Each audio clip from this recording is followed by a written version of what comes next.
The Importance of Being Earnest, a trivial comedy for serious people. By Oscar Wilde. Lessee and manager, Mr. George Alexander. February 14, 1895.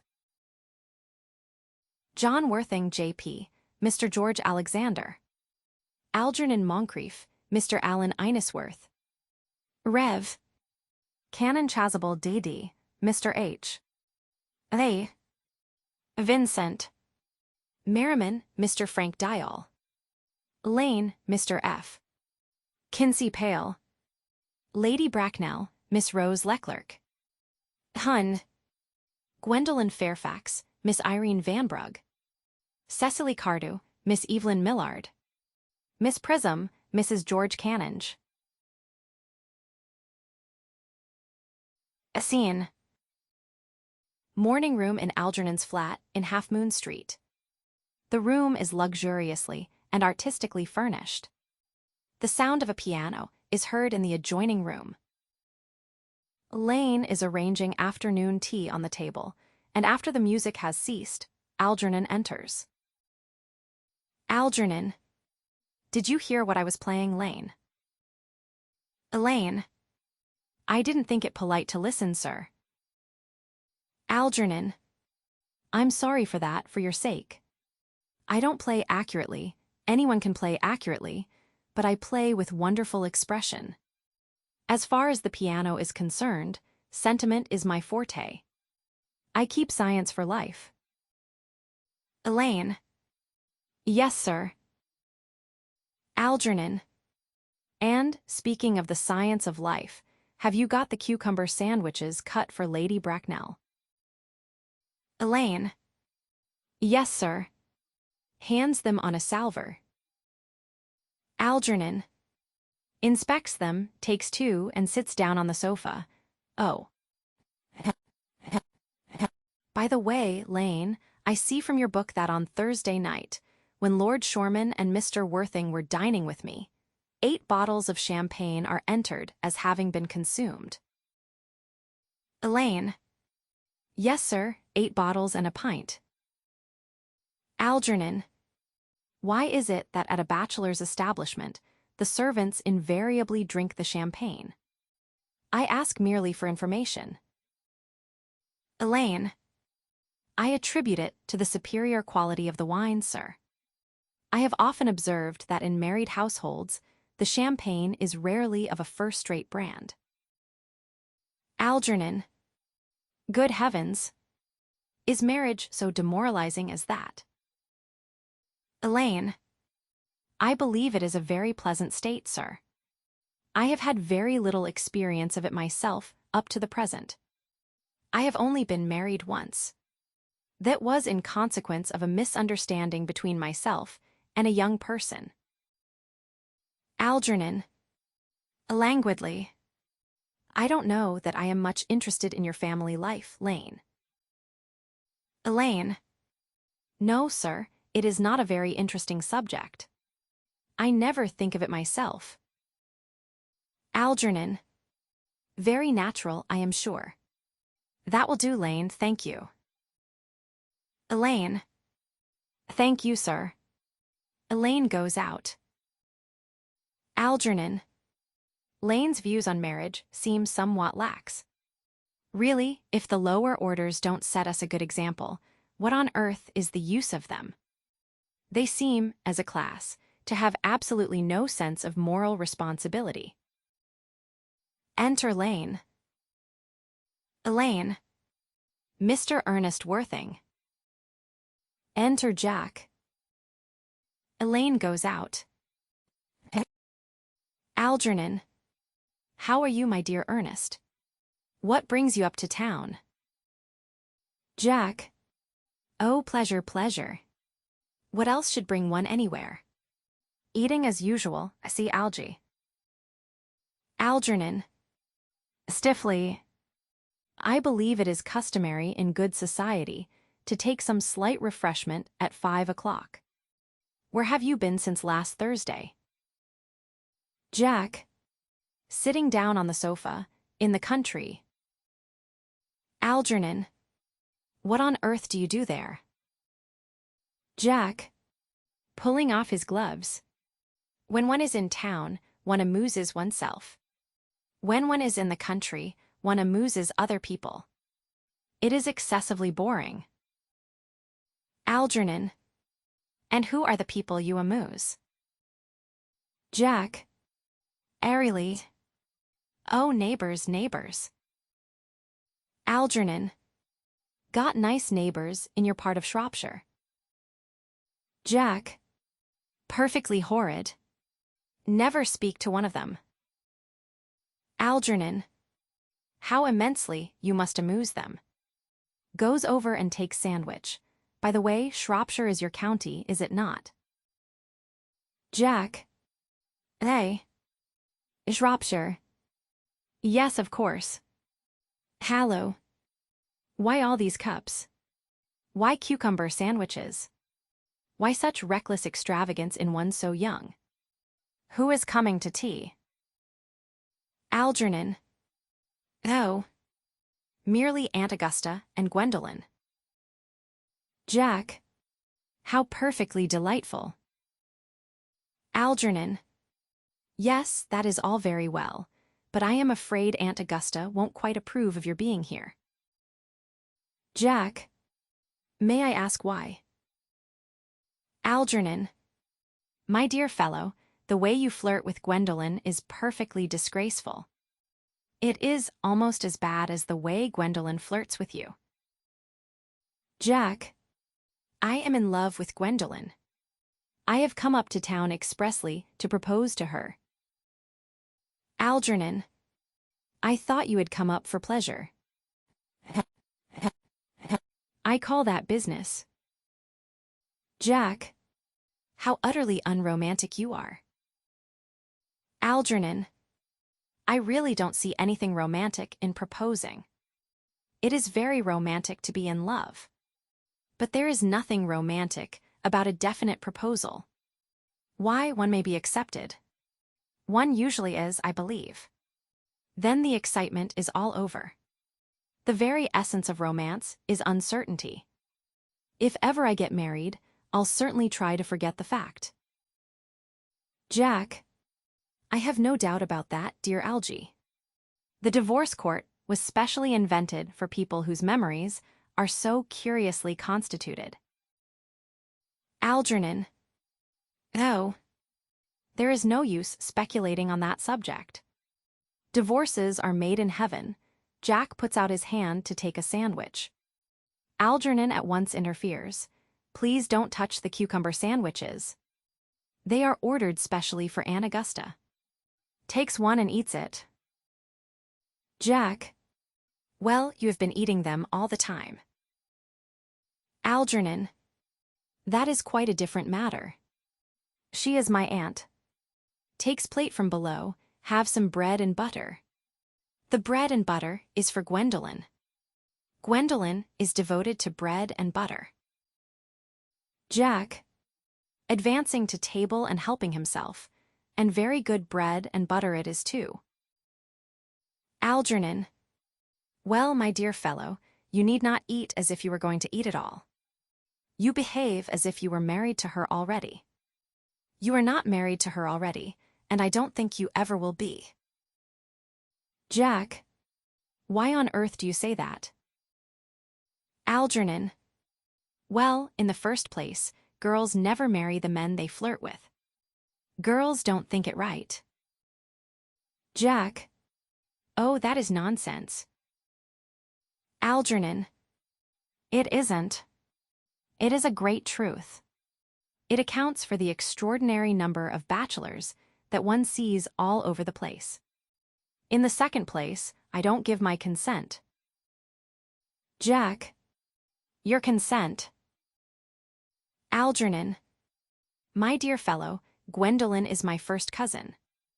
And before I allow you to marry her, you will have to clear up the whole question of Cecily. Rings bell. Jack. Cecily. What on earth do you mean? What do you mean, Algy, by Cecily? I don't know anyone of the name of Cecily. Enter Lane. Algernon. Bring me that cigarette case, Mr. Worthing left in the smoking room the last time he dined here. Elaine. Yes, sir. Elaine goes out. Jack. Do you mean to say you have had my cigarette case all this time? I wish to goodness you had let me know. I have been writing frantic letters to Scotland Yard about it. I was very nearly offering a large reward. Algernon. Well, I wish you would offer one. I happen to be more than usually hard up. Jack. There is no good offering a large reward now that the thing is found. Enter Lane with the cigarette case on a salver. Algernon takes it at once. Lane goes out. Algernon. I think that is rather mean of you, Ernest, I must say. Opens case and examines it. However, it makes no matter, for, now that I look at the inscription inside, I find that the thing isn't yours after all. Jack. Of course it's mine. Moving to him. You have seen me with it 100 times, and you have no right whatsoever to read what is written inside. It is a very ungentlemanly thing to read a private cigarette case. Algernon. Oh. It is absurd to have a hard and fast rule about what one should read and what one shouldn't. More than half of modern culture depends on what one shouldn't read. Jack. I am quite aware of the fact, and I don't propose to discuss modern culture. It isn't the sort of thing one should talk of in private. I simply want my cigarette case back. Algernon. Yes, but this isn't your cigarette case. This cigarette case is a present from someone of the name of Cecily, and you said you didn't know anyone of that name. Jack. Well, if you want to know, Cecily happens to be my aunt. Algernon. Your aunt? Jack. Yes. Charming old lady she is, too. Lives at Tunbridge Wells. Just give it back to me, Algy. Algernon. Retreating to back of sofa. But why does she call herself Little Cecily if she is your aunt and lives at Tunbridge Wells? Reading from Little Cecily with her fondest love. Jack. Moving to sofa and kneeling upon it. My dear fellow, what on earth is there in that? Some ants are tall, some ants are not tall. That is a matter that surely an aunt may be allowed to decide for herself. You seem to think that every aunt should be exactly like your aunt. That is absurd. For heaven's sake, give me back my cigarette case. Follows Algernon round the room. Algernon. Yes. But why does your aunt call you her uncle? From Little Cecily, with her fondest love to her dear Uncle Jack. There is no objection, I admit, to an aunt being a small aunt, but why an aunt, no matter what her size may be, should call her own nephew her uncle, I can't quite make out. Besides, your name isn't Jack at all, it is Ernest. Jack. It isn't Ernest, it's Jack. Algernon. You have always told me it was Ernest. I have introduced you to everyone as Ernest. You answer to the name of Ernest. You look as if your name was Ernest. You are the most earnest-looking person I ever saw in my life. It is perfectly absurd your saying that your name isn't Ernest. It's on your cards. Here is one of them. Taking it from case, Mr. Ernest Worthing B. For the Albany. I'll keep this as a proof that your name is Ernest if ever you attempt to deny it to me, or to Gwendolen, or to anyone else. Puts the card in his pocket. Jack. Well, my name is Ernest in town and Jack in the country, and the cigarette case was given to me in the country. Algernon. Yes, but that does not account for the fact that your small Aunt Cecily, who lives at Tunbridge Wells, calls you her dear uncle. Come, old boy, you had much better have the thing out at once. Jack. My dear Algy, you talk exactly as if you were a dentist. It is very vulgar to talk like a dentist when one isn't a dentist. It produces a false impression. Algernon. Well, that is exactly what dentists always do. Now go on. Tell me the whole thing. I may mention that I have always suspected you of being a confirmed and secret Bunburyist, and I am quite sure of it now. Jack. Bunburyist. What on earth do you mean by a Bunburyist? Algernon. I'll reveal to you the meaning of that incomparable expression as soon as you are kind enough to inform me why you are Ernest in town and Jack in the country. Jack. Well, produce my cigarette case first. Algernon. Here it is. Hand's cigarette case. Now produce your explanation, and pray make it improbable. Sits on sofa. Jack. My dear fellow, there is nothing improbable about my explanation at all. In fact, it's perfectly ordinary. Old Mr. Thomas Cardew, who adopted me when I was a little boy, made me in his will guardian to his granddaughter, Miss Cecily Cardew. Cecily, who addresses me as her uncle from motives of respect that you could not possibly appreciate, lives at my place in the country under the charge of her admirable governess, Miss Prism. Algernon. Where is that place in the country, by the way? Jack. That is nothing to you, dear boy. You are not going to be invited. I may tell you candidly that the place is not in Shropshire. Algernon. I suspected that, my dear fellow. I have Bunburied all over Shropshire on 2 separate occasions. Now go on. Why are you Ernest in town and Jack in the country? Jack. My dear Algy, I don't know whether you will be able to understand my real motives. You are hardly serious enough. When one is placed in the position of guardian, one has to adopt a very high moral tone on all subjects. It's one's duty to do so. And as a high moral tone can hardly be said to conduce very much to either one's health or one's happiness, in order to get up to town, I have always pretended to have a younger brother of the name of Ernest, who lives in the Albany, and gets into the most dreadful scrapes. That, my dear Algy, is the whole truth pure and simple. Algernon. The truth is rarely pure and never simple. Modern life would be very tedious if it were either, and modern literature a complete impossibility. Jack. That wouldn't be at all a bad thing.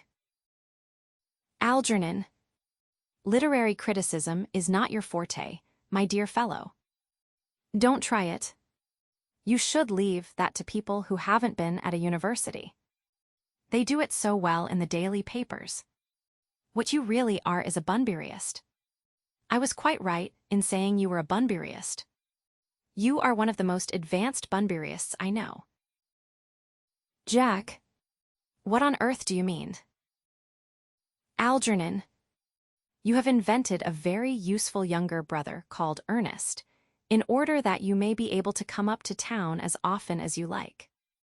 I have invented an invaluable permanent invalid called Bunbury, in order that I may be able to go down into the country whenever I choose.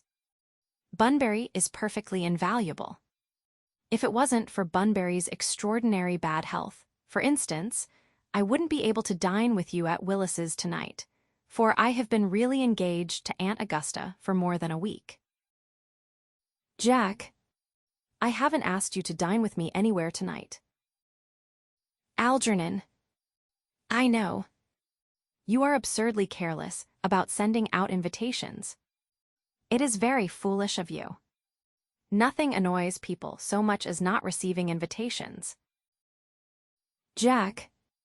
You had much better dine with your Aunt Augusta. Algernon. I haven't the smallest intention of doing anything of the kind. To begin with, I dine there on Monday, and once a week is quite enough to dine with one's own relations. In the second place, whenever I do dine there, I am always treated as a member of the family, and sent down with either no woman at all or two. In the third place, I know perfectly well whom she will place me next to tonight. She will place me next Mary Farquhar, who always flirts with her own husband across the dinner table. That is not very pleasant. Indeed, it is not even decent. And that sort of thing is enormously on the increase. The amount of women in London who flirt with their own husbands is perfectly scandalous. It looks so bad. It is simply washing one's clean linen in public. Besides, now that I know you to be a confirmed Bunburyist, I naturally want to talk to you about Bunburying. I want to tell you the rules. Jack, I'm not a Bunburyist at all. If Gwendolen accepts me, I am going to kill my brother. Indeed, I think I'll kill him in any case. Cecily is a little too much interested in him. It is rather a bore. So I am going to get rid of Ernest. And I strongly advise you to do the same with Mr. with your invalid friend who has the absurd name. Algernon. Nothing will induce me to part with Bunbury, and if you ever get married, which seems to me extremely problematic, you will be very glad to know Bunbury. A man who marries without knowing Bunbury has a very tedious time of it. Jack, that is nonsense. If I marry a charming girl like Gwendolen, and she is the only girl I ever saw in my life that I would marry, I certainly won't want to know Bunbury. Algernon. Then your wife will. You don't seem to realize that in married life 3 is company and 2 is none. Jack. Sententiously. That, my dear young friend, is the theory that the corrupt French drama has been propounding for the last 50 years. Algernon. Yes, and that the happy English home has proved in half the time. Jack. For heaven's sake, don't try to be cynical. It's perfectly easy to be cynical. Algernon. My dear fellow, it isn't easy to be anything nowadays. There's such a lot of beastly competition about. The sound of an electric bell is heard. Ah, that must be Aunt Augusta. Only relatives, or creditors, ever ring in that Wagnerian manner. Now, if I get her out of the way for 10 minutes, so that you can have an opportunity for proposing to Gwendolen, may I dine with you tonight at Willis's? Jack. I suppose so, if you want to. Algernon. Yes, but you must be serious about it. I hate people who are not serious about meals. It is so shallow of them. Enter Lane. Elaine. Lady Bracknell and Miss Fairfax. Algernon goes forward to meet them. Enter Lady Bracknell and Gwendolen. Lady Bracknell. Good afternoon, dear Algernon. I hope you are behaving very well. Algernon. I'm feeling very well, Aunt Augusta. Lady Bracknell. That's not quite the same thing. In fact, the two things rarely go together. Sees Jack and bows to him with icy coldness. Algernon. To Gwendolen, dear me, you are smart. Gwendolen. I am always smart. Am I not, Mr. Worthing? Jack. You're quite perfect, Miss Fairfax. Gwendolen. Oh. I hope I am not that. It would leave no room for developments, and I intend to develop in many directions. Gwendolen and Jack sit down together in the corner. Lady Bracknell. I'm sorry if we are a little late, Algernon, but I was obliged to call on dear Lady Harbury. I hadn't been there since her poor husband's death. I never saw a woman so altered. She looks quite 20 years younger. And now I'll have a cup of tea, and one of those nice cucumber sandwiches you promised me. Algernon. Certainly, Aunt Augusta. Goes over to tea table. Lady Bracknell. Won't you come and sit here, Gwendolen? Gwendolen. Thanks, Mamma, I'm quite comfortable where I am. Algernon. Picking up empty plate in horror.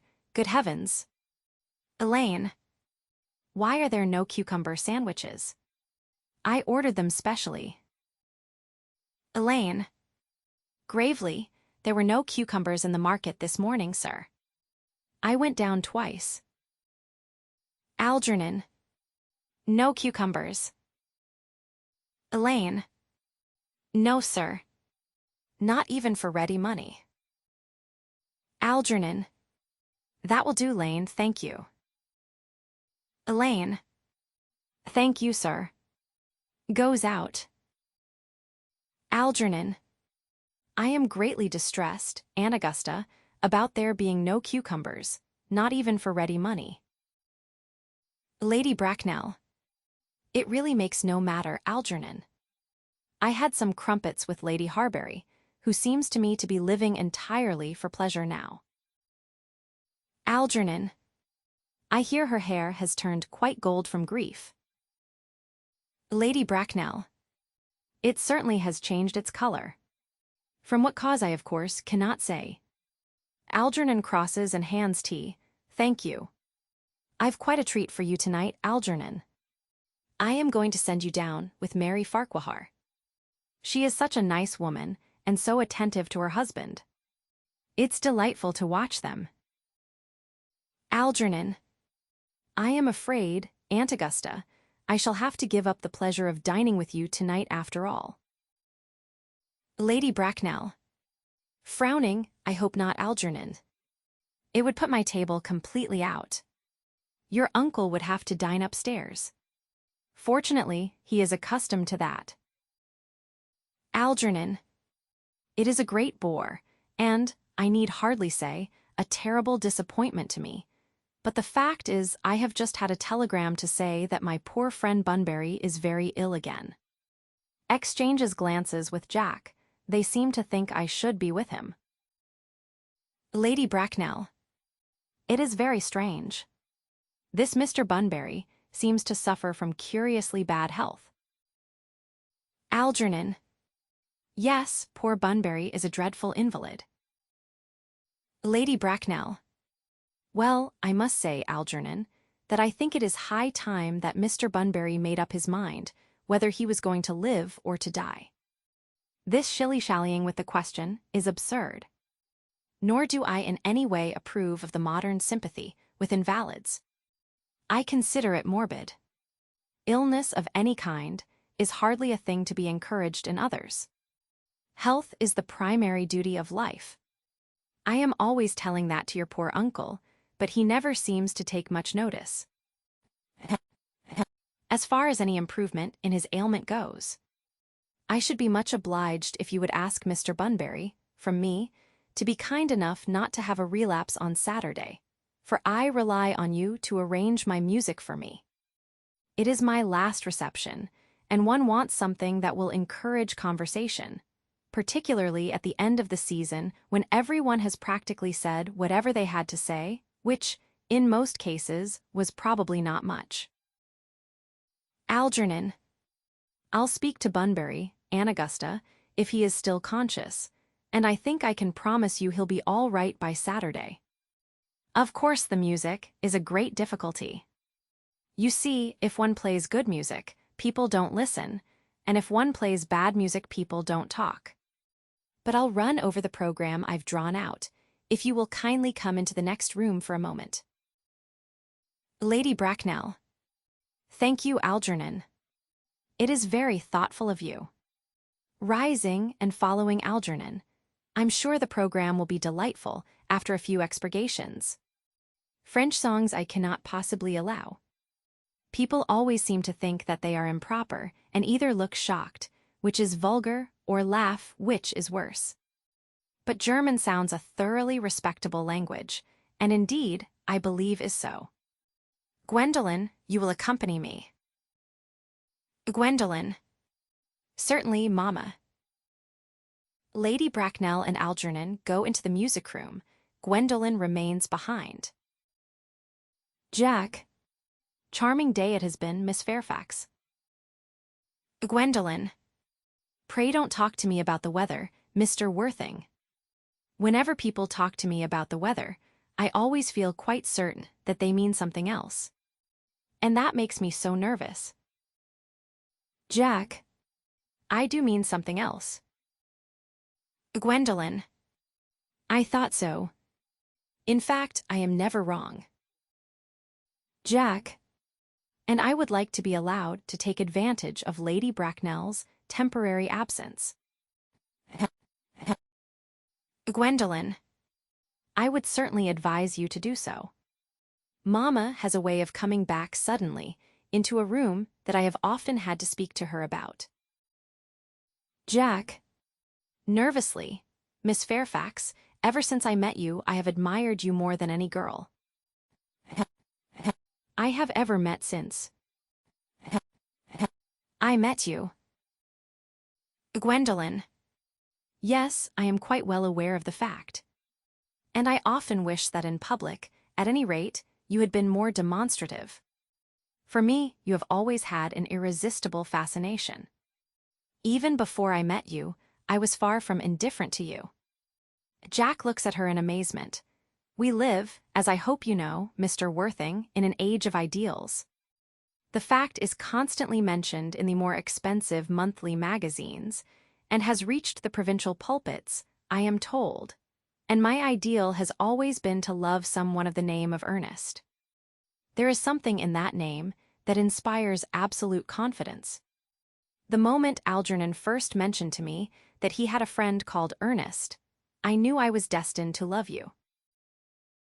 Jack, you really love me, Gwendolyn. Gwendolyn, passionately. Jack, darling, you don't know how happy you've made me. Gwendolyn, my own Ernest. Jack, but you don't really mean to say that you couldn't love me if my name wasn't Ernest. Gwendolyn, but your name is Ernest. Jack, yes, I know it is. But supposing it was something else. Do you mean to say you couldn't love me then? Gwendolyn, glibly, that is clearly a metaphysical speculation, and like most metaphysical speculations, has very little reference at all to the actual facts of real life, as we know them. Jack, personally, darling, to speak quite candidly, I don't much care about the name of Ernest. I don't think the name suits me at all. Gwendolyn, it suits you perfectly. It is a divine name. It has a music of its own. It produces vibrations. Jack, well, really, Gwendolyn, I must say that I think there are lots of other much nicer names. I think Jack, for instance, a charming name. Gwendolyn, Jack. No, there is very little music in the name Jack, if any at all, indeed. It does not thrill. It produces absolutely no vibrations. I have known several Jacks, and they all, without exception, were more than usually plain. Besides, Jack is a notorious domesticity for John. And I pity any woman who is married to a man called John. She would probably never be allowed to know the entrancing pleasure of a single moment's solitude. The only really safe name is Ernest. Jack, Gwendolyn, I must get christened at once. I mean, we must get married at once. There is no time to be lost. Gwendolyn, married Mr. Worthing. Jack, astounded, well, surely, you know that I love you, and you led me to believe, Miss Fairfax, that you were not absolutely indifferent to me. Gwendolyn, I adore you. But you haven't proposed to me yet. Nothing has been said at all about marriage. The subject has not even been touched on. Jack, well, may I propose to you now? Gwendolyn, I think it would be an admirable opportunity. And to spare you any possible disappointment, Mr. Worthing, I think it only fair to tell you quite frankly beforehand that I am fully determined to accept you. Jack. Gwendolen. Gwendolen. Yes, Mr. Worthing, what have you got to say to me? Jack. You know what I have got to say to you. Gwendolen. Yes, but you don't say it. Jack. Gwendolen, will you marry me? Goes on his knees. Gwendolen. Of course I will, darling. How long you have been about it. I am afraid you have had very little experience in how to propose. Jack. My own one, I have never loved anyone in the world but you. Gwendolen. Yes, but men often propose for practice. I know my brother Gerald does. All my girlfriends tell me so. What wonderfully blue eyes you have, Ernest. They are quite blue. I hope you will always look at me just like that, especially when there are other people present. Enter Lady Bracknell. Lady Bracknell. Mr. Worthing. Rise, sir, from this semi-recumbent posture. It is most indecorous. Gwendolen. Mamma. He tries to rise, she restrains him. I must beg you to retire. This is no place for you. Besides, Mr. Worthing has not quite finished yet. Lady Bracknell. Finished what, may I ask? Gwendolen. I am engaged to Mr. Worthing, Mamma. They rise together. Lady Bracknell. Pardon me, you are not engaged to anyone. When you do become engaged to someone, I, or your father should his health permit him, will inform you of the fact. An engagement should come on a young girl as a surprise, pleasant or unpleasant, as the case may be. It is hardly a matter that she could be allowed to arrange for herself. And now I have a few questions to put to you, Mr. Worthing. While I am making these inquiries, you, Gwendolen, will wait for me below in the carriage. Gwendolen. Reproachfully, Mamma. Lady Bracknell. In the carriage, Gwendolen. Gwendolen goes to the door. She and Jack blow kisses to each other behind Lady Bracknell's back. Lady Bracknell looks vaguely about, as if she could not understand what the noise was. Finally turns round, Gwendolen the carriage. Gwendolen. Yes, Mamma. Goes out looking back at Jack. Lady Bracknell. Sitting down, you can take a seat, Mr. Worthing. Looks in her pocket for notebook and pencil. Jack. Thank you, Lady Bracknell, I prefer standing. Lady Bracknell. Pencil and notebook in hand. I feel bound to tell you that you are not down on my list of eligible young men, although I have the same list as the dear Duchess of Bolton has. We work together, in fact. However, I am quite ready to enter your name, should your answers be what a really affectionate mother requires. Do you smoke? Jack. Well, yes, I must admit I smoke. Lady Bracknell. I am glad to hear it. A man should always have an occupation of some kind. There are far too many idle men in London, as it is. How old are you? Jack. 29. Lady Bracknell. A very good age to be married at. I have always been of opinion that a man who desires to get married should know either everything or nothing. Which do you know? Jack. After some hesitation, I know nothing, Lady Bracknell. Lady Bracknell. I am pleased to hear it. I do not approve of anything that tampers with natural ignorance. Ignorance is like a delicate exotic fruit. Touch it, and the bloom is gone. The whole theory of modern education is radically unsound. Fortunately in England, at any rate, education produces no effect whatsoever.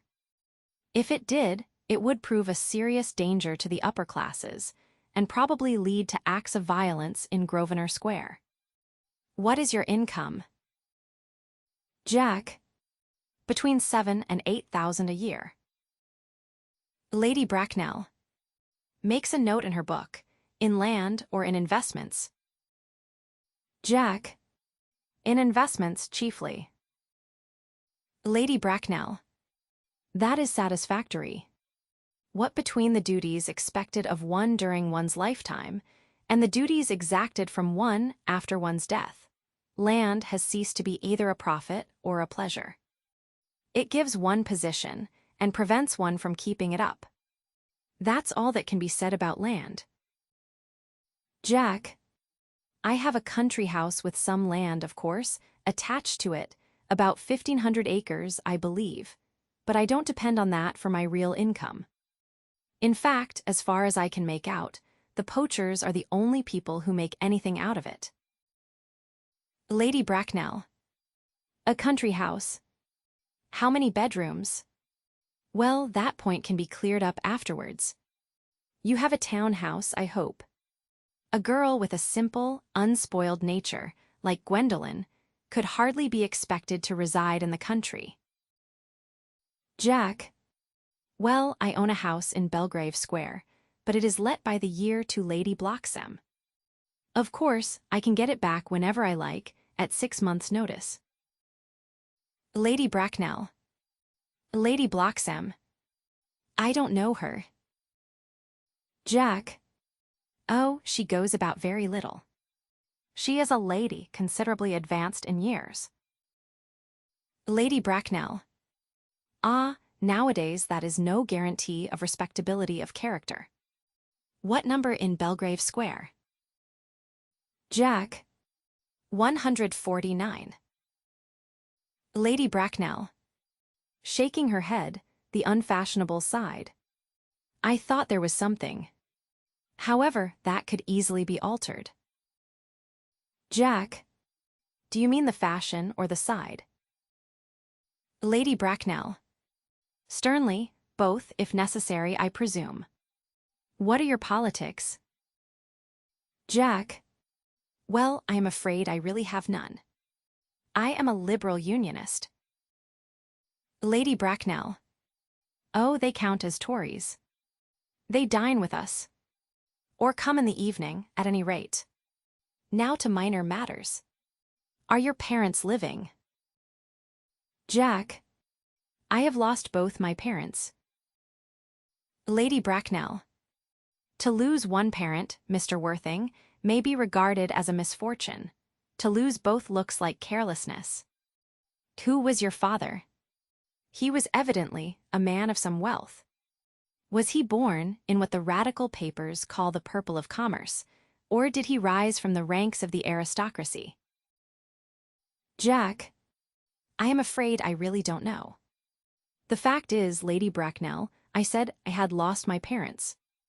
It would be nearer the truth to say that my parents seem to have lost me. I don't actually know who I am by birth. I was. Well, I was found. Lady Bracknell. Found. Jack. The late Mr. Thomas Cardew, an old gentleman of a very charitable and kindly disposition, found me and gave me the name of Worthing, because he happened to have a first-class ticket for Worthing in his pocket at the time. Worthing is a place in Sussex. It is a seaside resort. Lady Bracknell. Where did the charitable gentleman, who had a first-class ticket for this seaside resort, find you? Jack. Gravely, in a handbag. Lady Bracknell. A handbag. Jack. Very seriously, yes, Lady Bracknell. I was in a handbag, a somewhat large black leather handbag with handles to it, an ordinary handbag in fact. Lady Bracknell. In what locality did this Mr. James, or Thomas, Cardew come across this ordinary handbag? Jack.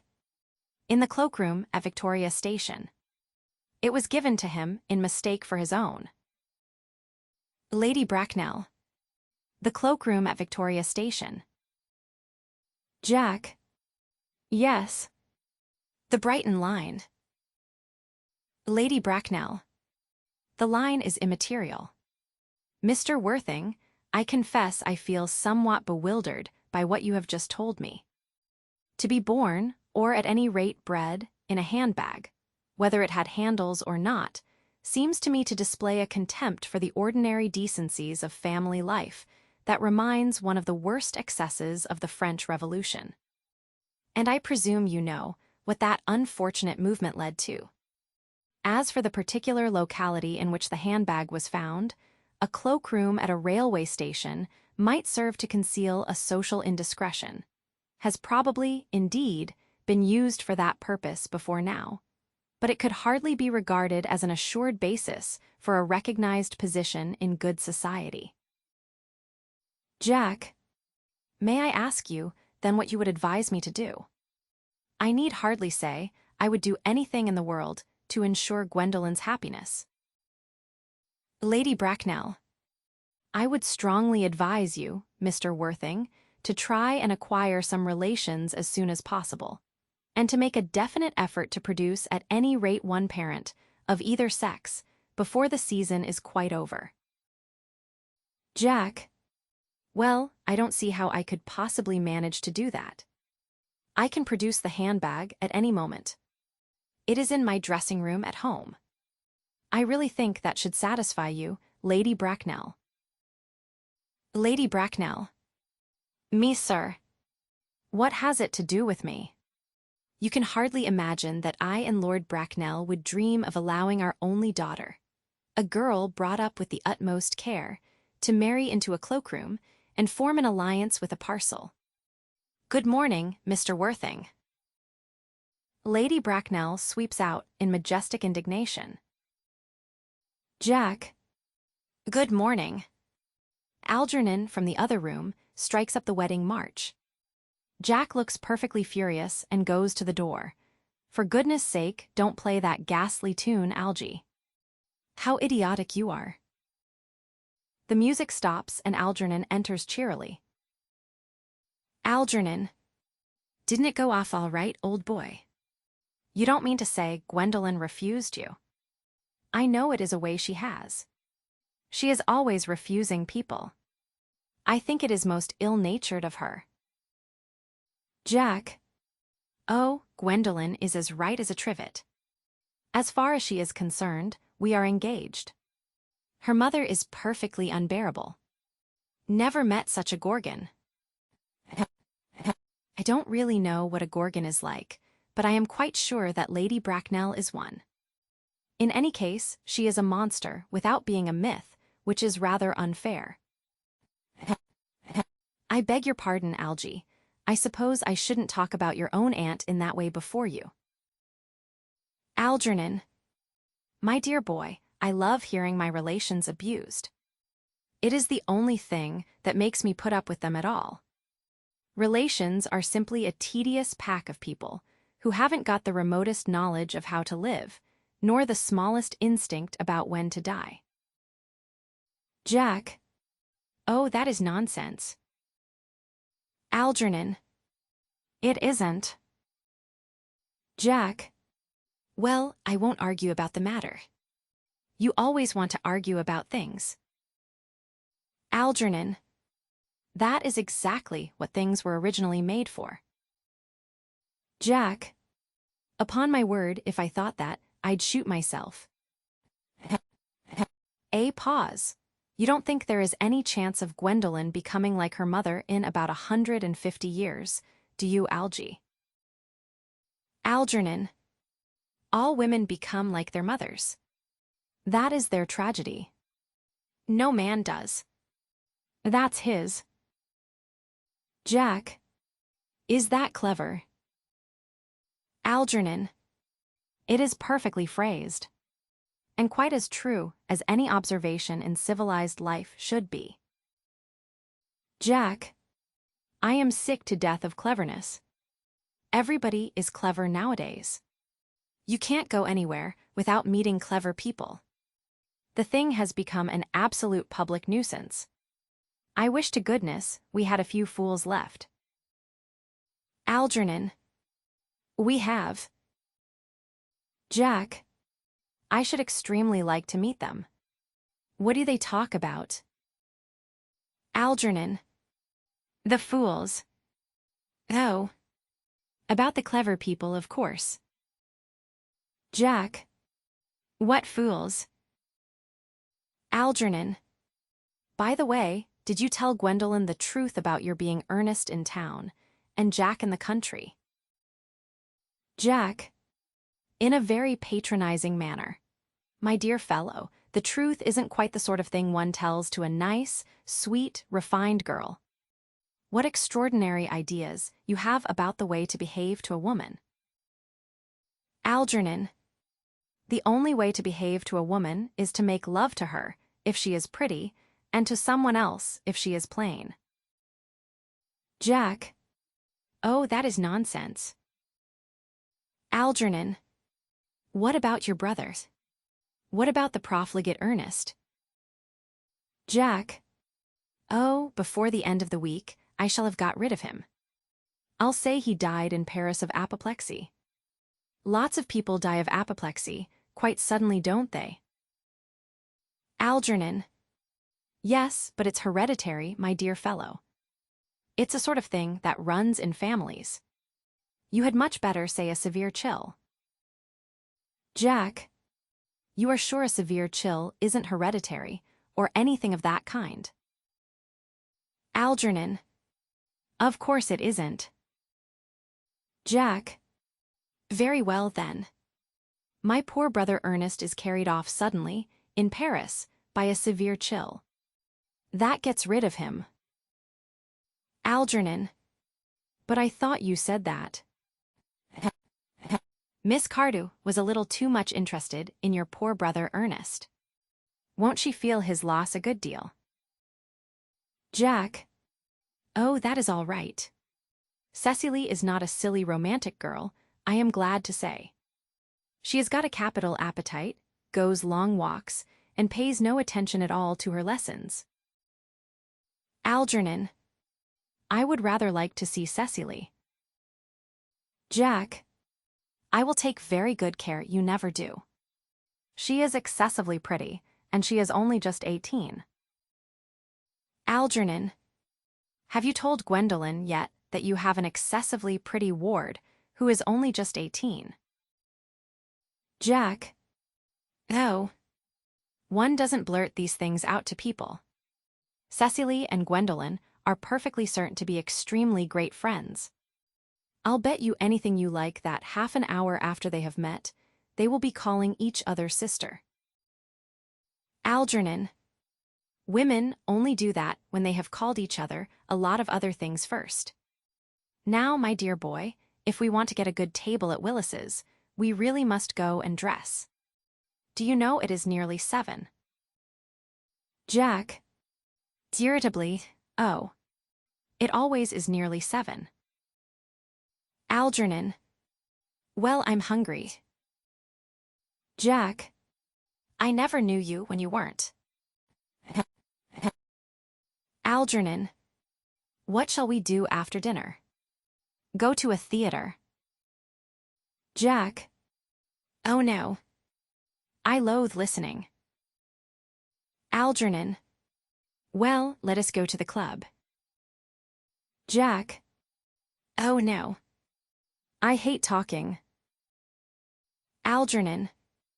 Well, we might trot round to the Empire at 10. Jack. Oh no. I can't bear looking at things. It is so silly. Algernon. Well, what shall we do? Jack. Nothing. Algernon. It is awfully hard work doing nothing. However, I don't mind hard work where there is no definite object of any kind. Enter Lane. Elaine. Miss Fairfax. Enter Gwendolen. Elaine goes out. Algernon. Gwendolen, upon my word.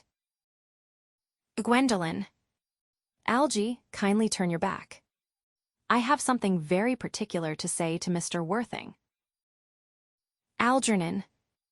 Really, Gwendolyn, I don't think I can allow this at all. Gwendolyn. Algie, you always adopt a strictly immoral attitude towards life. You are not quite old enough to do that. Algernon retires to the fireplace. Jack. My own darling. Gwendolyn. Ernest, we may never be married. From the expression on Mama's face, fear we never shall. Few parents nowadays pay any regard to what their children say to them.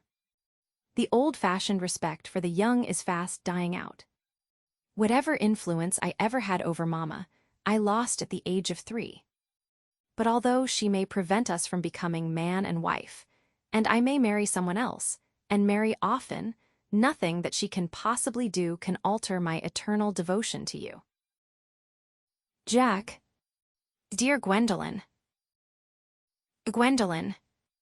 The story of your romantic origin, as related to me by Mama, with unpleasing comments, has naturally stirred the deeper fibers of my nature. Your Christian name has an irresistible fascination. The simplicity of your character makes you exquisitely incomprehensible to me. Your town address at the Albany I have. What is your address in the country? Jack. The Manor House, Woolton, Hertfordshire. Algernon, who has been carefully listening, smiles to himself and writes the address on his shirt cuff. Then picks up the railway guide. Gwendolyn. There is a good postal service, I suppose. It may be necessary to do something desperate. That, of course, will require serious consideration. I will communicate with you daily. Jack. My own one. Gwendolyn. How long do you remain in town? Jack. Till Monday. Gwendolyn. Good. Algie, you may turn round now. Algernon. Thanks, I've turned round already. Gwendolyn. You may also ring the bell. Jack. You will let me see you to your carriage, my own darling. Gwendolyn. Certainly. Jack. To Lane, who now enters, I will see Miss Fairfax out. Elaine. Yes, sir. Jack and Gwendolyn go off. Lane presents several letters on a salver to Algernon. It is to be surmised that they are bills, as Algernon, after looking at the envelopes, tears them up. Algernon. A glass of sherry, Lane. Elaine. Yes, sir. Algernon. Tomorrow, Lane, I'm going bunburying. Elaine. Yes, sir. Algernon. I shall probably not be back till Monday. You can put up my dress clothes, my smoking jacket, and all the Bunbury suits. Elaine. Yes, sir. Handing sherry. Algernon. I hope tomorrow will be a fine day, Lane. Elaine. It never is, sir. Algernon. Lane, you're a perfect pessimist. Elaine. I do my best to give satisfaction, sir. Enter Jack. Lane goes off. Jack. There's a sensible, intellectual girl. The only girl I ever cared for in my life. Algernon is laughing immoderately. What on earth are you so amused at?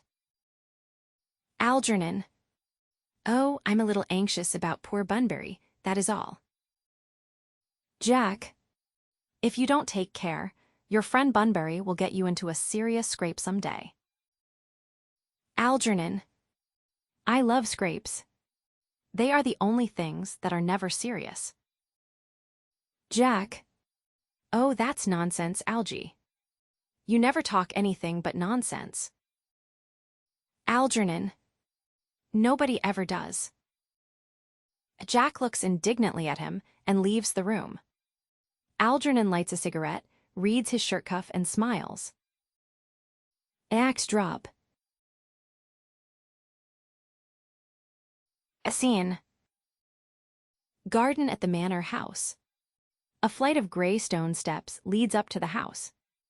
The garden an old-fashioned one, full of roses. Time of year, July. Basket chairs and a table covered with books are set under a large yew tree.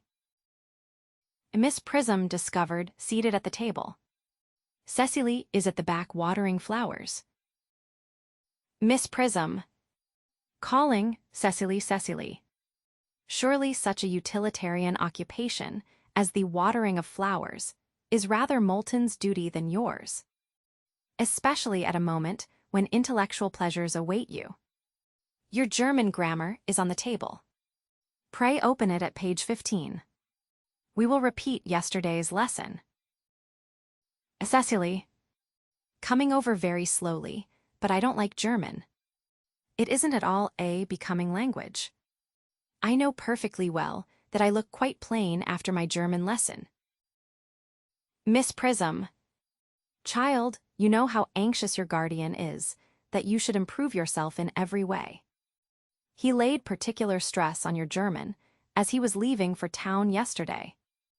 Indeed, he always lays stress on your German when he is leaving for town. Cecily. Dear Uncle Jack is so very serious. Sometimes he is so serious that I think he cannot be quite well. Miss Prism. Drawing herself up. Your guardian enjoys the best of health, and his gravity of demeanor is especially to be commended in one so comparatively young as he is. I know no one who has a higher sense of duty and responsibility. Cecily. I suppose that is why he often looks a little bored when we three are together. Miss Prism. Cecily. I am surprised at you. Mr. Worthing has many troubles in his life. Idle merriment and triviality would be out of place in his conversation.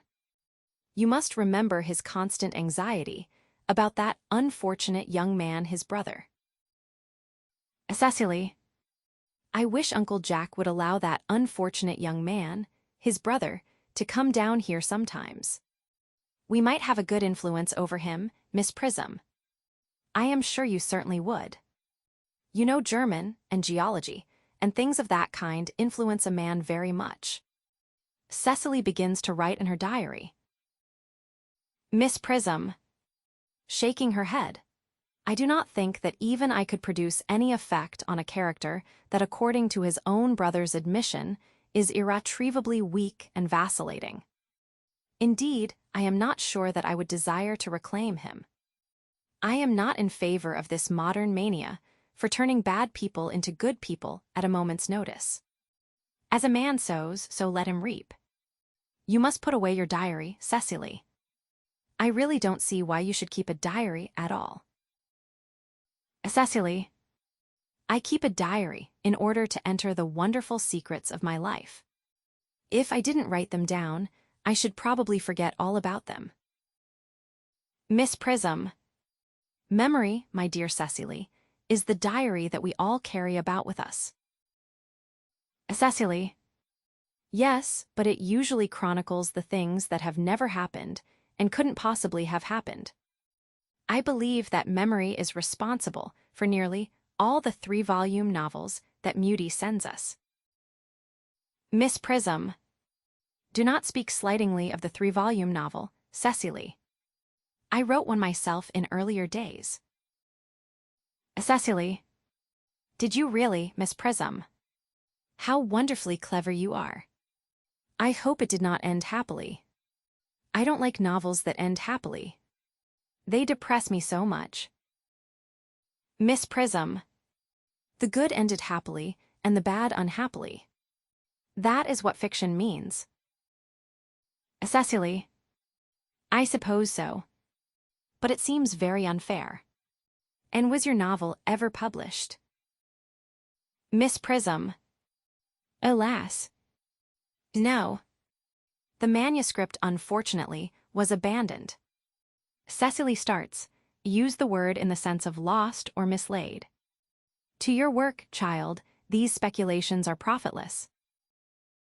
Cecily. Smiling, but I see dear Dr. Chasuble coming up through the garden. Miss Prism. Rising and advancing, Dr. Chasuble. This is indeed a pleasure. Enter Canon Chasuble. Chasuble. And how are we this morning? Miss Prism, you are, I trust, well.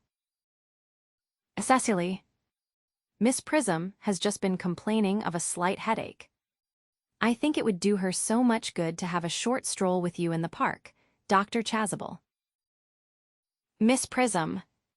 Cecily, I have not mentioned anything about a headache. Cecily.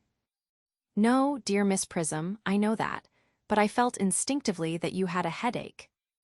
Indeed, I was thinking about that, and not about my German lesson, when the rector came in. Chasuble. I hope, Cecily, you are not inattentive. Cecily. Oh, I am afraid I am. Chasuble. That is strange. Were I fortunate enough to be Miss Prism's pupil, I would hang upon her lips. Miss Prism glares. I spoke metaphorically. My metaphor was drawn from bees. Mr. Worthing, I suppose, has not returned from town yet. Miss Prism. We do not expect him till Monday afternoon. Chasuble. Ah yes, he usually likes to spend his Sunday in London. He is not one of those whose sole aim is enjoyment, as, by all accounts, that unfortunate young man his brother seems to be. But I must not disturb Egeria and her pupil any longer. Miss Prism. Egeria. My name is Letitia, doctor. Chasuble. Bowing, a classical allusion merely, drawn from the pagan authors. I shall see you both no doubt at evensong. Miss Prism. I think, dear doctor, I will have a stroll with you. I find I have a headache after all, and a walk might do it good. Chasuble. With pleasure, Miss Prism, with pleasure. We might go as far as the schools and back. Miss Prism. That would be delightful. Cecily, you will read your political economy in my absence. The chapter on the fall of the rupee you may omit. It is somewhat too sensational. Even these metallic problems have their melodramatic side. Goes down the garden with Dr. Chasuble. Cecily. Picks up books and throws them back on table. Horrid political economy.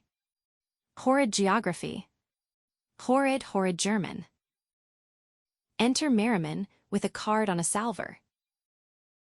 Merriman. Mr. Ernest Worthing has just driven over from the station. He has brought his luggage with him.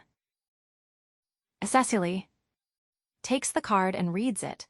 Mr. Ernest Worthing, B. For the Albany, W. Uncle Jack's brother. Did you tell him Mr. Worthing was in town? Merriman. Yes, miss. He seemed very much disappointed. I mentioned that you and Miss Prism were in the garden. He said he was anxious to speak to you privately for a moment. Cecily. Ask Mr. Ernest Worthing to come here. I suppose you had better talk to the housekeeper about a room for him. Merriman. Yes, miss. Merriman goes off. Cecily. I have never met any really wicked person before. I feel rather frightened. I am so afraid he will look just like everyone else. Enter Algernon, very gay and debonair. He does. Algernon. Raising his hat. You are my little cousin Cecily, I'm sure. Cecily. You are under some strange mistake.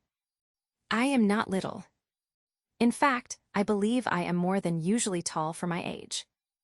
Algernon is rather taken aback, but I am your cousin Cecily. You, I see from your card, are Uncle Jack's brother, my cousin Ernest, my wicked cousin Ernest. Algernon. Oh. I am not really wicked at all, cousin Cecily. You mustn't think that I am wicked. Cecily. If you are not, then you have certainly been deceiving us all in a very inexcusable manner. I hope you have not been leading a double life, pretending to be wicked and being really good all the time. That would be hypocrisy. Algernon looks at her in amazement. Oh. Of course, I have been rather reckless. Cecily. I am glad to hear it. Algernon. In fact, now you mention the subject, I have been very bad in my own small way. Cecily. I don't think you should be so proud of that, though I am sure it must have been very pleasant. Algernon. It is much pleasanter being here with you. Cecily. I can't understand how you are here at all. Uncle Jack won't be back till Monday afternoon. Algernon. That is a great disappointment. I am obliged to go up by the first train on Monday morning. I have a business appointment that I am anxious to miss. Cecily. Couldn't you miss it anywhere but in London? Algernon. No, the appointment is in London. Cecily. Well, I know, of course, how important it is not to keep a business engagement, if one wants to retain any sense of the beauty of life, but still, I think you had better wait till Uncle Jack arrives. I know he wants to speak to you about your emigrating. Algernon. About my what? Cecily. You're emigrating. He has gone up to buy your outfit. Algernon. I certainly wouldn't let Jack buy my outfit. He has no taste in neckties at all. Cecily. I don't think you will require neckties. Uncle Jack is sending you to Australia. Algernon. Australia. I'd sooner die. Cecily. Well, he said at dinner on Wednesday night that you would have to choose between this world, the next world, and Australia. Algernon. Oh, well. The accounts I have received of Australia and the next world are not particularly encouraging. This world is good enough for me, cousin Cecily. Cecily. Yes, but are you good enough for it?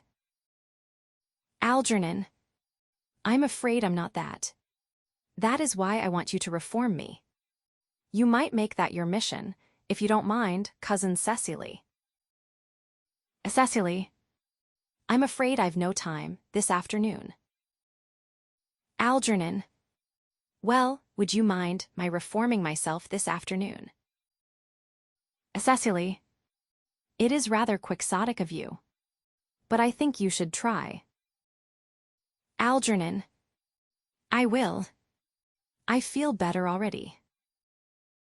Cecily. You are looking a little worse. Algernon. That is because I am hungry. Cecily. How thoughtless of me.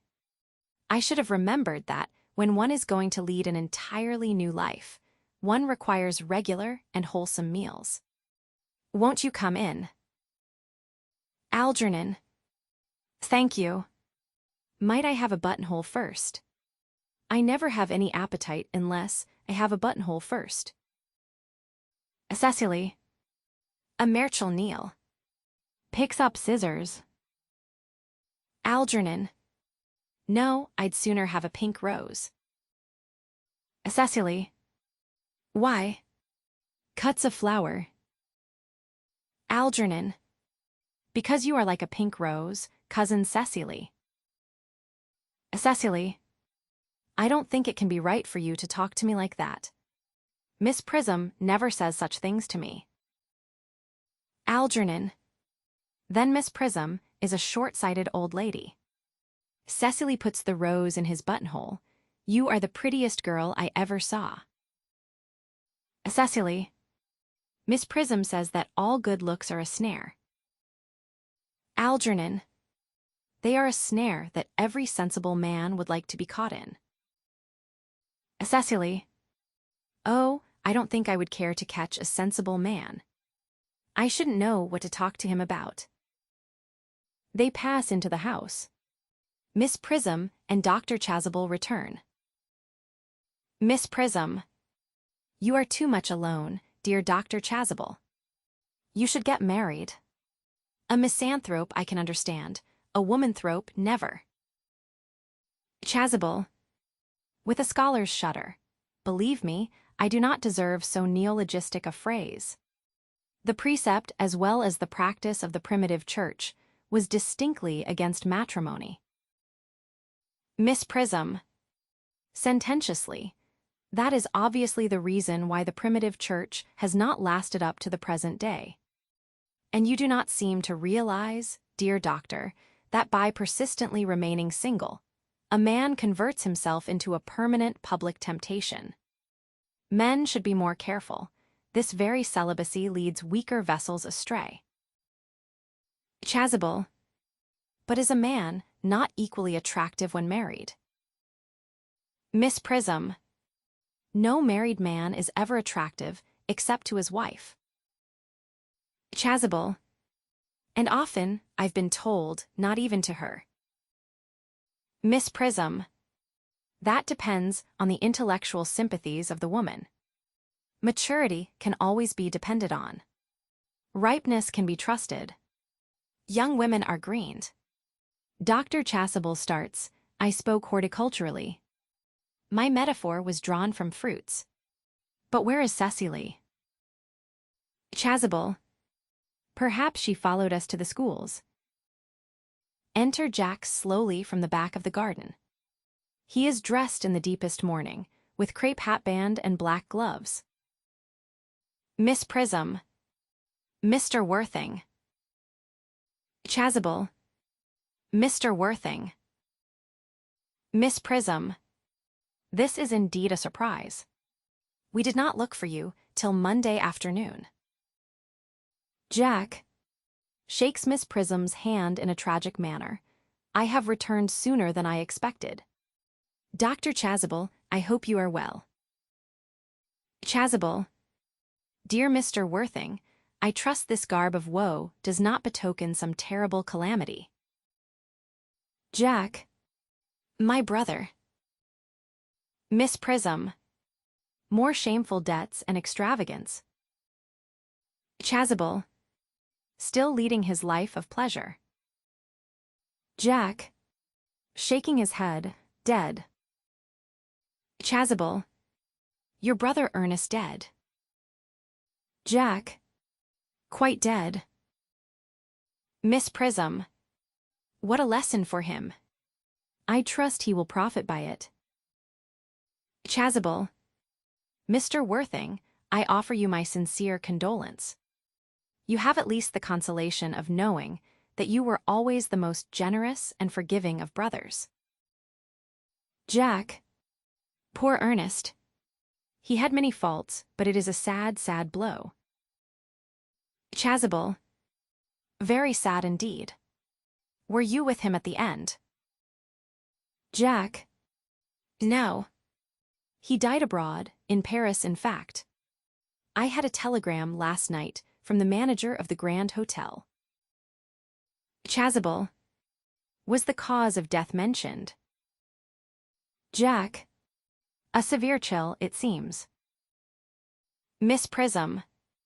As a man sows, so shall he reap. Chasuble. Raising his hand. Charity, dear Miss Prism, charity. None of us are perfect. I myself am peculiarly susceptible to drafts. Will the interment take place here? Jack. No. He seems to have expressed a desire to be buried in Paris. Chasuble. In Paris. Shakes his head. I fear that hardly points to any very serious state of mind at the last. You would no doubt wish me to make some slight allusion to this tragic domestic affliction next Sunday. Jack presses his hand convulsively. My sermon on the meaning of the manna in the wilderness can be adapted to almost any occasion, joyful, or, as in the present case, distressing. All sigh. I have preached it at harvest celebrations, christenings, confirmations, on days of humiliation and festal days. The last time I delivered it was in the cathedral, as a charity sermon on behalf of the Society for the Prevention of Discontent among the Upper Orders. The bishop, who was present, was much struck by some of the analogies I drew. Jack. That reminds me, you mentioned christenings, I think, Dr. Chasuble. I suppose you know how to christen all right. Dr. Chasuble looks astounded. I mean, of course, you are continually christening, aren't you? Miss Prism. It is, I regret to say, one of the rector's most constant duties in this parish. I have often spoken to the poorer classes on the subject, but they don't seem to know what thrift is. Chasuble. But is there any particular infant in whom you are interested, Mr. Worthing? Your brother was, I believe, unmarried, was he not? Jack. Oh, yes. Miss Prism. Bitterly, people who live entirely for pleasure usually are. Jack. But it is not for any child, dear doctor. I am very fond of children. No. The fact is, I would like to be christened myself, this afternoon, if you have nothing better to do. Chasuble. But surely, Mr. Worthing, you have been christened already. Jack. I don't remember anything about it. Chasuble. But have you any grave doubts on the subject? Jack. I certainly intend to have. Of course, I don't know if the thing would bother you in any way, or if you think I am a little too old now. Chasuble. Not at all. The sprinkling, and indeed, the immersion of adults is a perfectly canonical practice. Jack. Immersion. Chasuble. You need have no apprehensions. Sprinkling is all that is necessary, or indeed I think advisable. Our weather is so changeable. At what hour would you wish the ceremony performed? Jack. Oh, I might trot round about 5 if that would suit you. Chasuble. Perfectly, perfectly. In fact, I have 2 similar ceremonies to perform at that time. A case of twins that occurred recently in one of the outlying cottages on your own estate. Poor Jenkins the carter, a most hard-working man. Jack. Oh. I don't see much fun in being christened along with other babies. It would be childish. Would 5:30 do? Chasuble. Admirably. Admirably. Takes out watch. And now, dear Mr. Worthing, I will not intrude any longer into a house of sorrow. I would merely beg you not to be too much bowed down by grief. What seem to us bitter trials are often blessings in disguise. Miss Prism. This seems to me a blessing of an extremely obvious kind. Enter Cecily from the house. Cecily. Uncle Jack. Oh, I am pleased to see you back. But what horrid clothes you have got on. Do go and change them. Miss Prism. Cecily. Chasuble. My child. My child. Cecily goes towards Jack. He kisses her brow in a melancholy manner. Cecily. What is the matter, Uncle Jack? Do look happy. You look as if you had toothache, and I have got such a surprise for you. Who do you think is in the dining room? Your brother. Jack. Who? Cecily. Your brother Ernest. He arrived about half an hour ago. Jack. What nonsense. I haven't got a brother. Cecily. Oh, don't say that. However badly he may have behaved to you in the past, he is still your brother. You couldn't be so heartless as to disown him. I'll tell him to come out. And you will shake hands with him, won't you, Uncle Jack? Runs back into the house. Chasuble. These are very joyful tidings. Miss Prism. After we had all been resigned to his loss, his sudden return seems to me peculiarly distressing. Jack. My brother is in the dining room. I don't know what it all means. I think it is perfectly absurd. Enter Algernon and Cecily hand in hand. They come slowly up to Jack. Jack. Good heavens. Motions Algernon away. Algernon. Brother John, I have come down from town to tell you that I am very sorry for all the trouble I have given you, and that I intend to lead a better life in the future. Jack glares at him and does not take his hand. Cecily. Uncle Jack, you are not going to refuse your own brother's hand. Jack. Nothing will induce me to take his hand. I think his coming down here disgraceful. He knows perfectly well why. Cecily. Uncle Jack, do be nice. There is some good in everyone. Ernest has just been telling me about his poor invalid friend Mr. Bunbury, whom he goes to visit so often. And surely there must be much good in one who is kind to an invalid, and leaves the pleasures of London to sit by a bed of pain. Jack. Oh. He has been talking about Bunbury, has he? Cecily. Yes, he has told me all about poor Mr. Bunbury and his terrible state of health. Jack. Bunbury. Well, I won't have him talk to you about Bunbury or about anything else. It is enough to drive one perfectly frantic. Algernon. Of course I admit that the faults were all on my side. But I must say that I think that Brother John's coldness to me is peculiarly painful. I expected a more enthusiastic welcome, especially considering it is the first time I have come here. Cecily. Uncle Jack, if you don't shake hands with Ernest, I will never forgive you. Jack. Never forgive me. Cecily.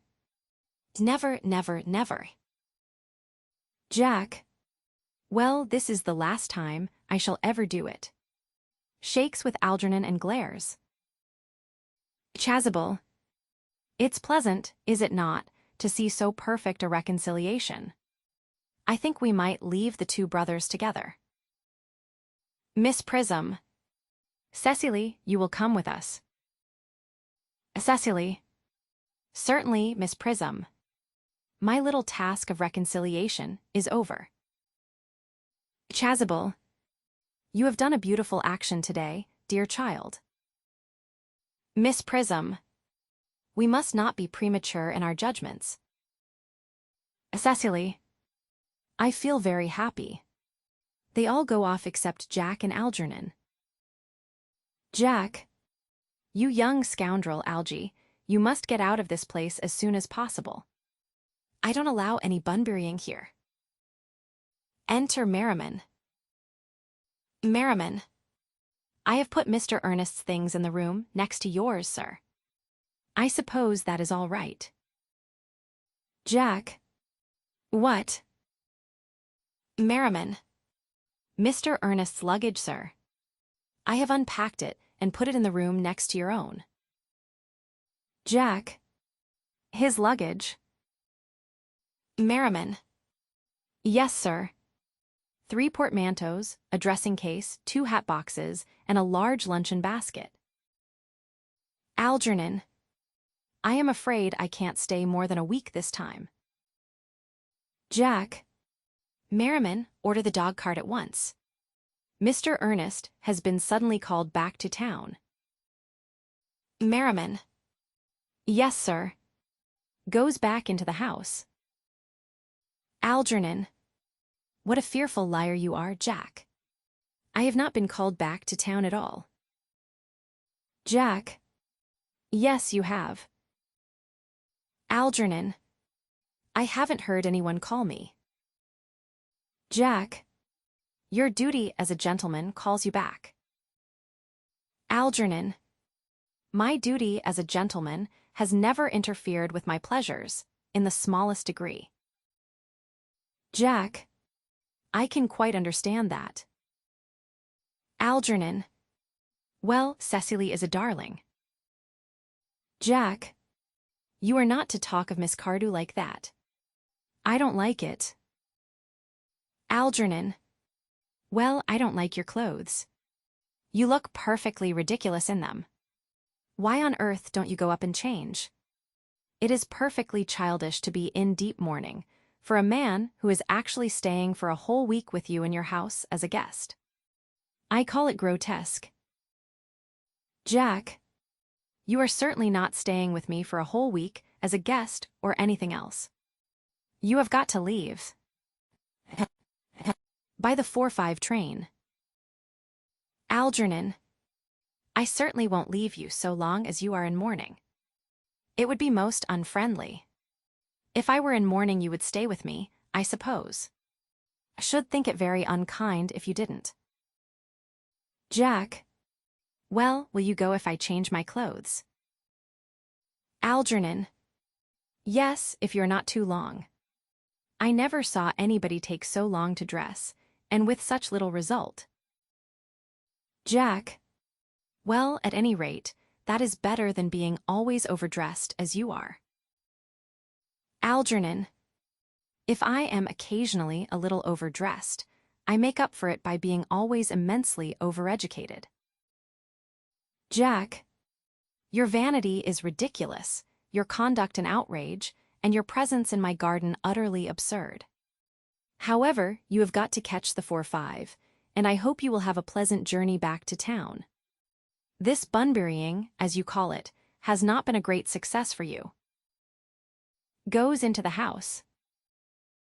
Algernon. I think it has been a great success. I'm in love with Cecily, and that is everything. Enter Cecily at the back of the garden. She picks up the can and begins to water the flowers. But I must see her before I go and make arrangements for another bunbury. Ah, there she is. Cecily. Oh, I merely came back to water the roses. I thought you were with Uncle Jack. Algernon. He's gone to order the dog cart for me. Cecily. Oh, is he going to take you for a nice drive? Algernon. He's going to send me away. Cecily. Then have we got to part? Algernon. I am afraid so. It's a very painful parting. Cecily. It is always painful to part from people whom one has known for a very brief space of time. The absence of old friends one can endure with equanimity. But even a momentary separation from anyone to whom one has just been introduced is almost unbearable. Algernon. Thank you. Enter Merriman. Merriman. The dog cart is at the door, sir. Algernon looks appealingly at Cecily. Cecily. It can wait, Merriman, for 5 minutes. Merriman. Yes, miss.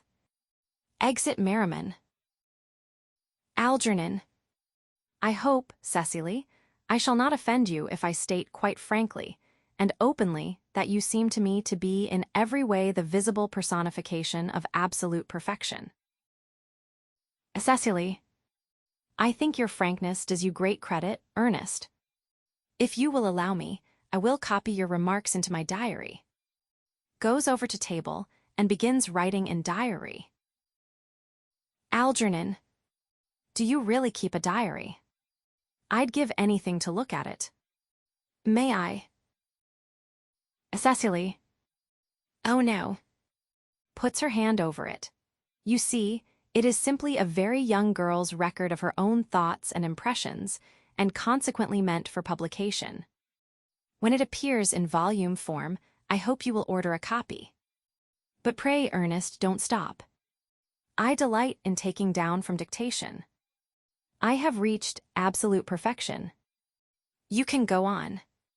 I am quite ready for more. Algernon. Somewhat taken aback, ahem.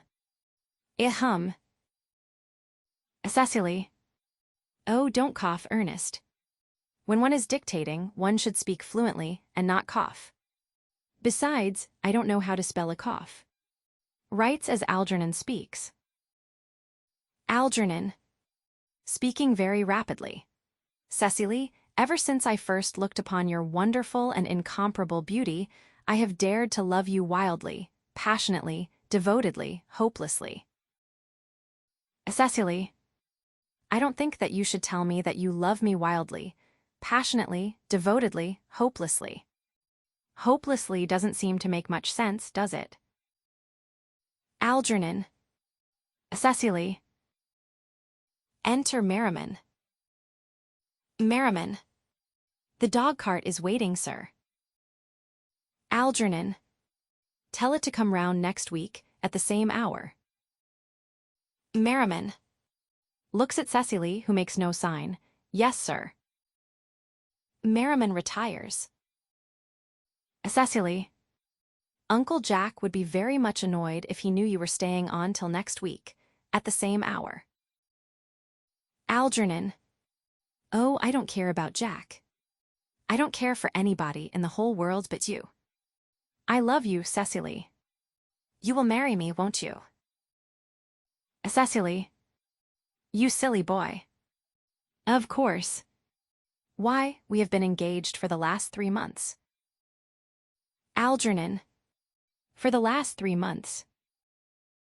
Cecily. Yes, it will be exactly 3 months on Thursday. Algernon. But how did we become engaged? Cecily. Well, ever since dear Uncle Jack first confessed to us that he had a younger brother who was very wicked and bad. You, of course, have formed the chief topic of conversation between myself and Miss Prism. And of course, a man who is much talked about is always very attractive. One feels there must be something in him, after all. I dare say it was foolish of me, but I fell in love with you, Ernest. Algernon. Darling. And when was the engagement actually settled? Cecily.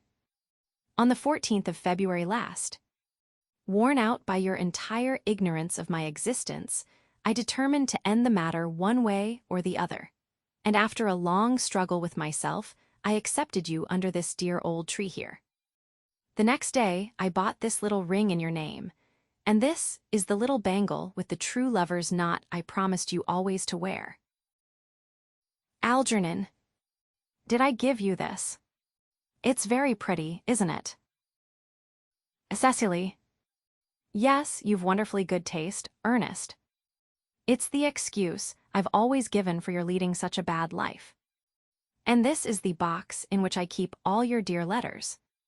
Kneels at table, opens box, and produces letters tied up with blue ribbon. Algernon.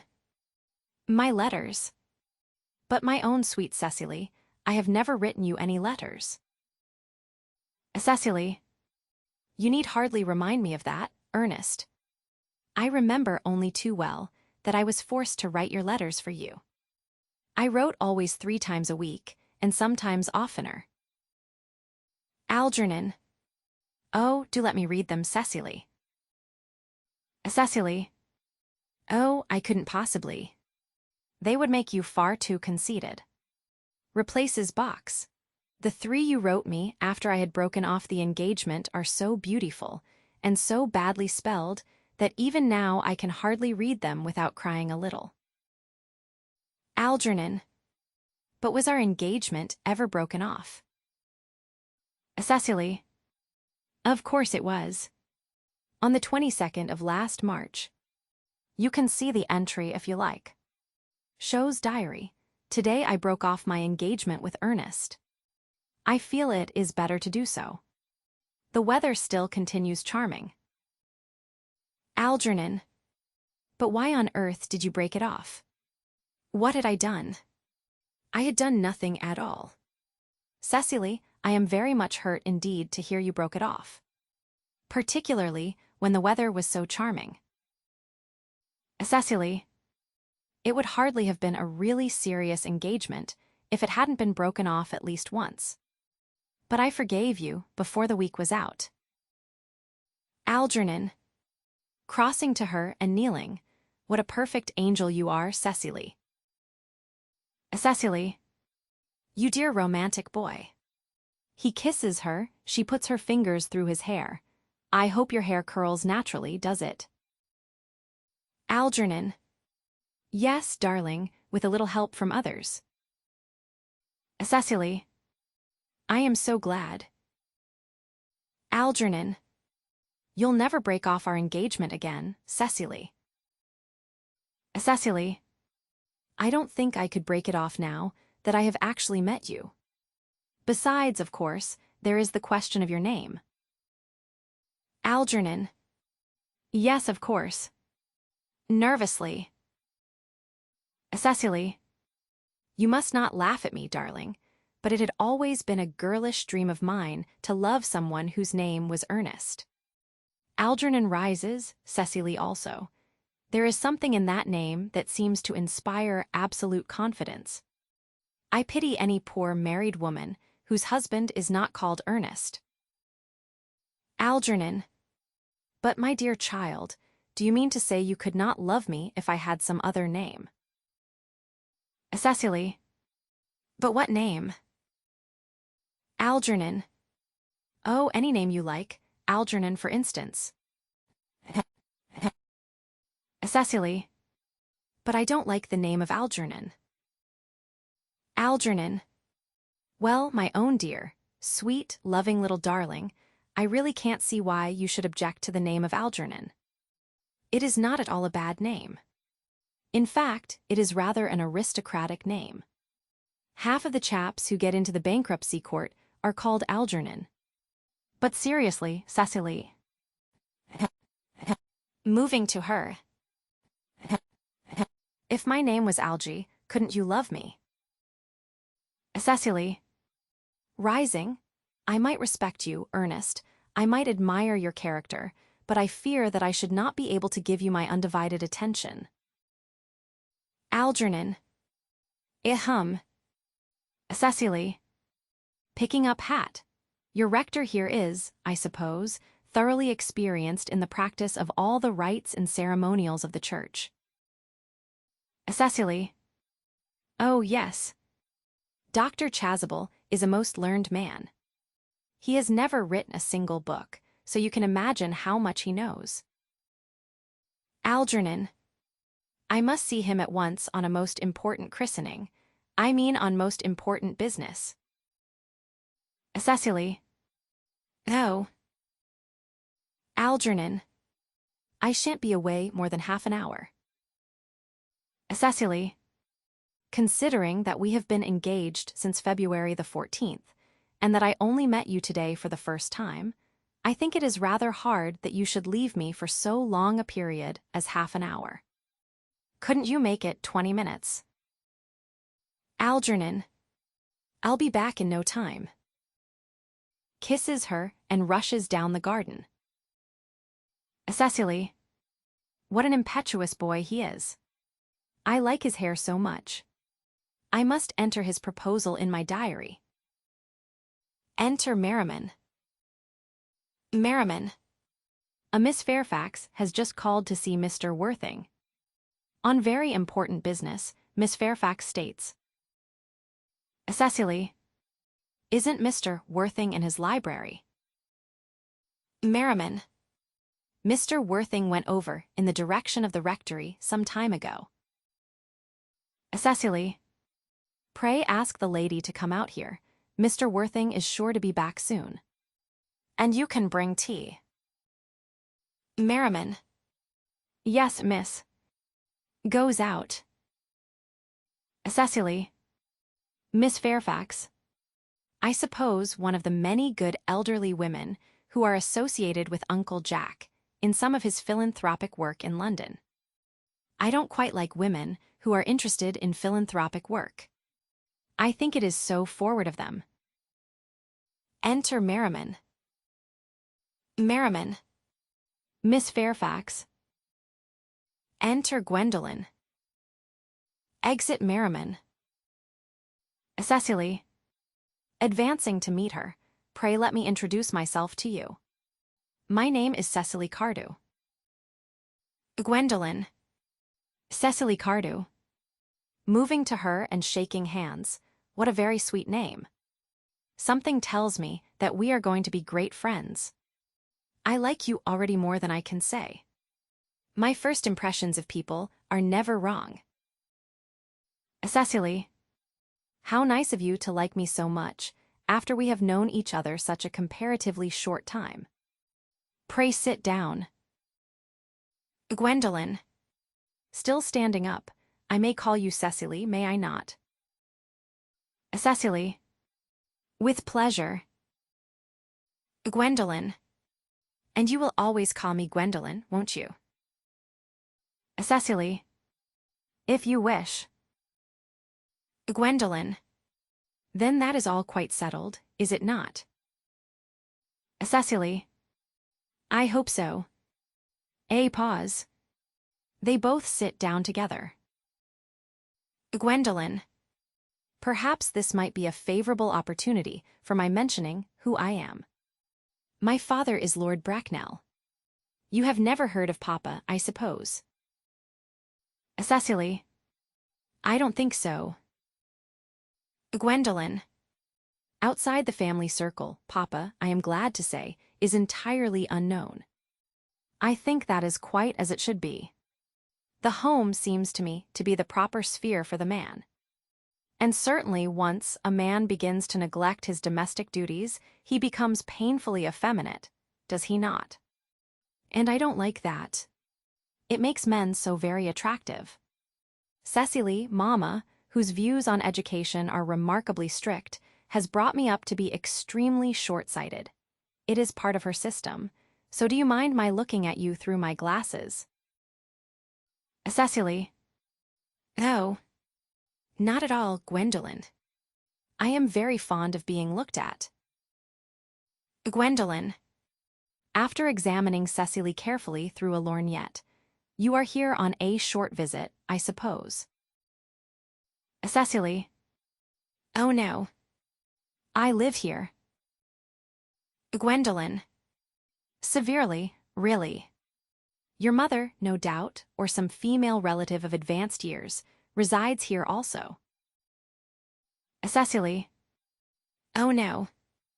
I have no mother, nor in fact any relations. Gwendolen. Indeed. Cecily. My dear guardian, with the assistance of Miss Prism, has the arduous task of looking after me. Gwendolen. Your guardians. Cecily. Yes, I am Mr. Worthing's ward. Gwendolen. Oh. It is strange he never mentioned to me that he had a ward. How secretive of him. He grows more interesting hourly. I am not sure, however, that the news inspires me with feelings of unmixed delight. Rising and going to her, I am very fond of you, Cecily. I have liked you ever since I met you. But I am bound to state that now that I know that you are Mr. Worthing's ward, I cannot help expressing a wish you were, well, just a little older than you seem to be, and not quite so very alluring in appearance. In fact, if I may speak candidly. Cecily. Pray do.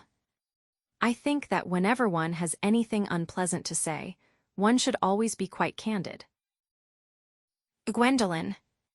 Well, to speak with perfect candor, Cecily, I wish that you were fully 42 and more than usually plain for your age. Ernest has a strong, upright nature. He is the very soul of truth and honor. Disloyalty would be as impossible to him as deception. But even men of the noblest possible moral character are extremely susceptible to the influence of the physical charms of others. Modern, no less than ancient history, supplies us with many most painful examples of what I refer to. If it were not so, indeed, history would be quite unreadable. Cecily. I beg your pardon, Gwendolen, did you say Ernest? Gwendolen. Yes. Cecily. Oh, but it is not Mr. Ernest Worthing who is my guardian. It is his brother, his elder brother. Gwendolen. Sitting down again, Ernest never mentioned to me that he had a brother. Cecily. I am sorry to say they have not been on good terms for a long time. Gwendolen. Ah. That accounts for it. And now that I think of it, I have never heard any man mention his brother. The subject seems distasteful to most men. Cecily, you have lifted a load from my mind. I was growing almost anxious. It would have been terrible if any cloud had come across a friendship like ours, would it not? Of course you are quite sure that it is not Mr. Ernest Worthing who is your guardian. Cecily. Quite sure. A pause. In fact, I am going to be his. Gwendolen. Inquiringly, I beg your pardon. Cecily. Rather shy and confidingly. Dearest Gwendolen, there is no reason why I should make a secret of it to you. Our little county newspaper is sure to chronicle the fact next week. Mr. Ernest Worthing and I are engaged to be married. Gwendolen. Quite politely, rising. My darling Cecily, I think there must be some slight error. Mr. Ernest Worthing is engaged to me. The announcement will appear in the morning post on Saturday at the latest. Cecily. Very politely, rising. I am afraid you must be under some misconception. Ernest proposed to me exactly 10 minutes ago. Shows diary. Gwendolen. Examines diary through her lorgnette carefully. It is certainly very curious, for he asked me to be his wife yesterday afternoon at 5:3. If you would care to verify the incident, pray do so. Produces diary of her own. I never travel without my diary. One should always have something sensational to read in the train. I am so sorry, dear Cecily, if it is any disappointment to you, but I am afraid I have the prior claim. Cecily. It would distress me more than I can tell you, dear Gwendolen, if it caused you any mental or physical anguish, but I feel bound to point out that since Ernest proposed to you he clearly has changed his mind. Gwendolen. Meditatively. If the poor fellow has been entrapped into any foolish promise, I shall consider it my duty to rescue him at once, and with a firm hand. Cecily. Thoughtfully and sadly. Whatever unfortunate entanglement my dear boy may have got into, I will never reproach him with it after we are married. Gwendolen. Do you allude to me, Miss Cardew, as an entanglement? You are presumptuous. On an occasion of this kind, it becomes more than a moral duty to speak one's mind. It becomes a pleasure. Cecily. Do you suggest, Miss Fairfax, that I entrapped Ernest into an engagement? How dare you? This is no time for wearing the shallow mask of manners. When I see a spade, I call it a spade. Gwendolen. Satirically, I am glad to say that I have never seen a spade. It is obvious that our social spheres have been widely different. Enter Merriman, followed by the footman. He carries a salver, tablecloth, and plate stand. Cecily is about to retort. The presence of the servants exercises a restraining influence, under which both girls chafe. Merriman. Shall I lay tea here as usual, miss? Cecily. Sternly in a calm voice. Yes, as usual. Merriman begins to clear table and lay cloth. A long pause. Cecily and Gwendolen glare at each other. Gwendolen. Are there many interesting walks in the vicinity, Miss Cardew. Cecily. Oh. Yes. A great many. From the top of one of the hills, quite close, one can see 5 counties. Gwendolen. 5 counties. I don't think I should like that. I hate crowds. Cecily. Sweetly, I suppose that is why you live in town. Gwendolen bites her lip and beats her foot nervously with her parasol. Gwendolen. Looking round, quite a well-kept garden this is, Miss Cardew. Cecily. So glad you like it, Miss Fairfax. Gwendolen. I had no idea there were any flowers in the country. Cecily. Oh, flowers are as common here, Miss Fairfax, as people are in London. Gwendolen. Personally, I cannot understand how anybody manages to exist in the country, if anybody who is anybody does. The country always bores me to death. Cecily. This is what the newspapers call agricultural depression, is it not? I believe the aristocracy are suffering very much from it just at present. It is almost an epidemic amongst them, I have been told. May I offer you some tea, Miss Fairfax? Gwendolen. With elaborate politeness, thank you. Aside, detestable girl. But I require tea. Cecily. Sweetly, sugar. Gwendolen. Superciliously, no thank you. Sugar is not fashionable anymore. Cecily looks angrily at her, takes up the tongs, and puts 4 lumps of sugar into the cup. Cecily. Severely, cake or bread and butter. Gwendolen. In a bored manner, bread and butter, please. Cake is rarely seen at the best houses nowadays. Cecily. Cuts a very large slice of cake and puts it on the tray. Hand that to Miss Fairfax. Merriman does so and goes out with footman. Gwendolen drinks the tea and makes a grimace. Puts down cup at once, reaches out her hand to the bread and butter, looks at it and finds it is cake. Rises in indignation. Gwendolen.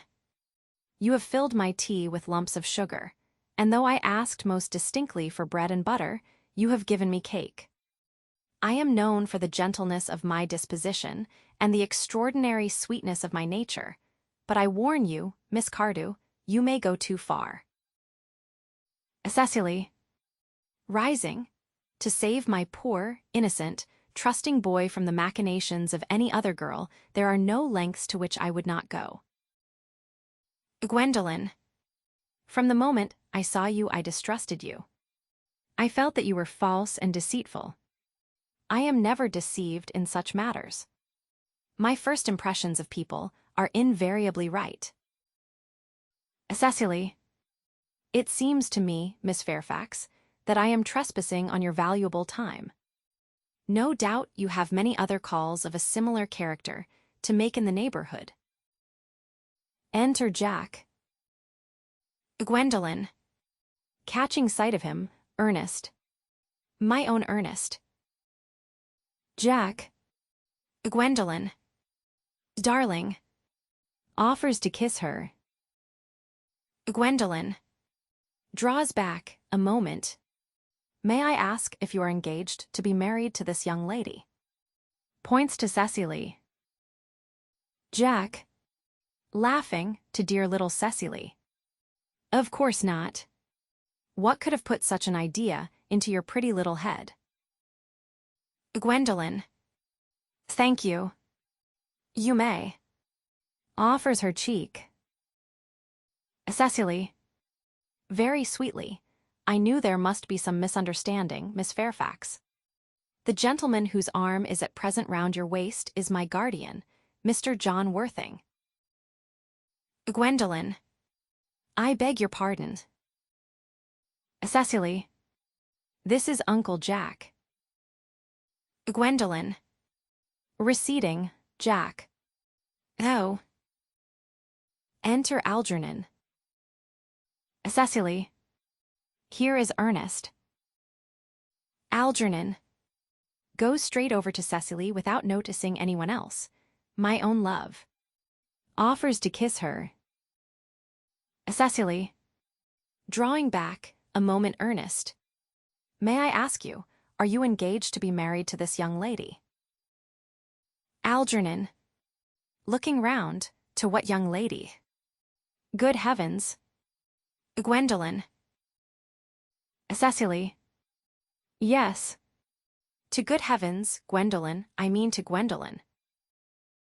Algernon. Laughing, of course not. What could have put such an idea into your pretty little head? Cecily. Thank you. Presenting her cheek to be kissed, you may. Algernon kisses her. Gwendolen. I felt there was some slight error, Miss Cardew. The gentleman who is now embracing you is my cousin, Mr. Algernon Moncrief. Cecily. Breaking away from Algernon Moncrief. Oh. The two girls moved towards each other and put their arms round each other's waists as if for protection. Cecily. Are you called Algernon? Algernon. I cannot deny it. Cecily. Oh. Gwendolen. Is your name really John? Jack. Standing rather proudly, I could deny it if I liked. I could deny anything if I liked. But my name certainly is John. It has been John for years. Cecily. To Gwendolen, a gross deception has been practiced on both of us. Gwendolen. My poor wounded Cecily. Cecily. My sweet wronged Gwendolen. Gwendolen. Slowly and seriously, you will call me sister, will you not? They embrace. Jack and Algernon groan and walk up and down. Cecily. Rather brightly, there is just one question I would like to be allowed to ask my guardian. Gwendolen. An admirable idea. Mr. Worthing, there is just one question I would like to be permitted to put to you. Where is your brother Ernest? We are both engaged to be married to your brother Ernest, so it is a matter of some importance to us to know where your brother Ernest is at present. Jack. Slowly and hesitatingly. Gwendolen, Cecily, it is very painful for me to be forced to speak the truth. It is the first time in my life that I have ever been reduced to such a painful position, and I am really quite inexperienced in doing anything of the kind. However, I will tell you quite frankly that I have no brother Ernest. I have no brother at all. I never had a brother in my life, and I certainly have not the smallest intention of ever having one in the future. Cecily. Surprised, no brother at all. Jack. Cheerily, none. Gwendolen. Severely, had you never a brother of any kind? Jack. Pleasantly, never. Not even of any kind. Gwendolen. I am afraid it is quite clear, Cecily, that neither of us is engaged to be married to anyone. Cecily. It is not a very pleasant position for a young girl suddenly to find herself in. Is it? Gwendolen. Let us go into the house. They will hardly venture to come after us there. Cecily. No, men are so cowardly, aren't they? They retire into the house with scornful looks. Jack. This ghastly state of things is what you call Bunburying, I suppose. Algernon. Yes, and a perfectly wonderful Bunbury it is. The most wonderful Bunbury I have ever had in my life. Jack. Well, you've no right whatsoever to Bunbury here. Algernon. That is absurd. One has a right to Bunbury anywhere one chooses. Every serious Bunburyist knows that. Jack. Serious Bunburyist.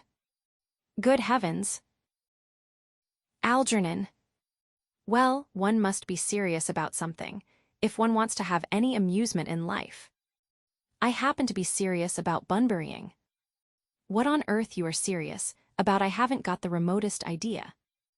About everything, I should fancy. You have such an absolutely trivial nature. Jack. Well, the only small satisfaction I have in the whole of this wretched business is that your friend Bunbury is quite exploded. You won't be able to run down to the country quite so often as you used to do, dear Algy. And a very good thing, too. Algernon. Your brother is a little off color, isn't he, dear Jack? You won't be able to disappear to London quite so frequently as your wicked custom was. And not a bad thing either. Jack. As for your conduct towards Miss Cardew, I must say that you're taking in a sweet, simple, innocent girl like that is quite inexcusable. To say nothing of the fact that she is my ward. Algernon. I can see no possible defense at all for your deceiving a brilliant, clever, thoroughly experienced young lady like Miss Fairfax. To say nothing of the fact that she is my cousin. Jack. I wanted to be engaged to Gwendolen, that is all. I love her. Algernon. Well, I simply wanted to be engaged to Cecily. I adore her. Jack. There is certainly no chance of your marrying Miss Cardew. Algernon. I don't think there is much likelihood, Jack, of you and Miss Fairfax being united. Jack. Well, that is no business of yours. Algernon.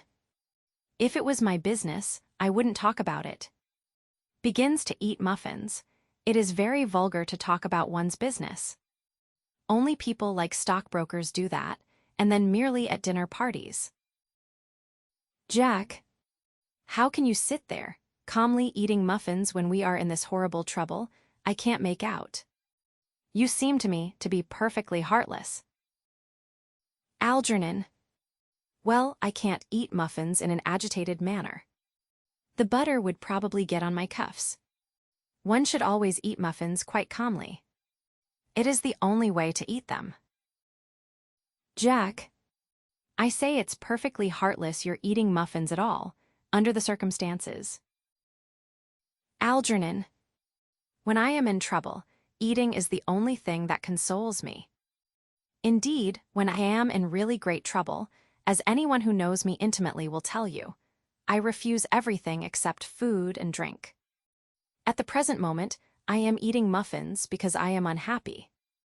Besides, I am particularly fond of muffins. Rising.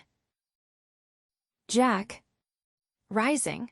Well, that is no reason why you should eat them all in that greedy way. Takes muffins from Algernon. Algernon. Offering tea cake, I wish you would have tea cake instead. I don't like tea cake. Jack. Good heavens. I suppose a man may eat his own muffins in his own garden. Algernon. But you have just said it was perfectly heartless to eat muffins. Jack. I said it was perfectly heartless of you, under the circumstances. That is a very different thing. Algernon. That may be. But the muffins are the same. He seizes the muffin dish from Jack. Jack. Algy, I wish to goodness you would go. Algernon. You can't possibly ask me to go without having some dinner. It's absurd. I never go without my dinner. No one ever does, except vegetarians and people like that. Besides, I have just made arrangements with Dr. Chasuble to be christened at 5:45 under the name of Ernest. Jack. My dear fellow, the sooner you give up that nonsense the better. I made arrangements this morning with Dr. Chasuble to be christened myself at 5:3, and I naturally will take the name of Ernest. Gwendolen would wish it. We can't both be christened Ernest. It's absurd. Besides, I have a perfect right to be christened if I like. There is no evidence at all that I have ever been christened by anybody.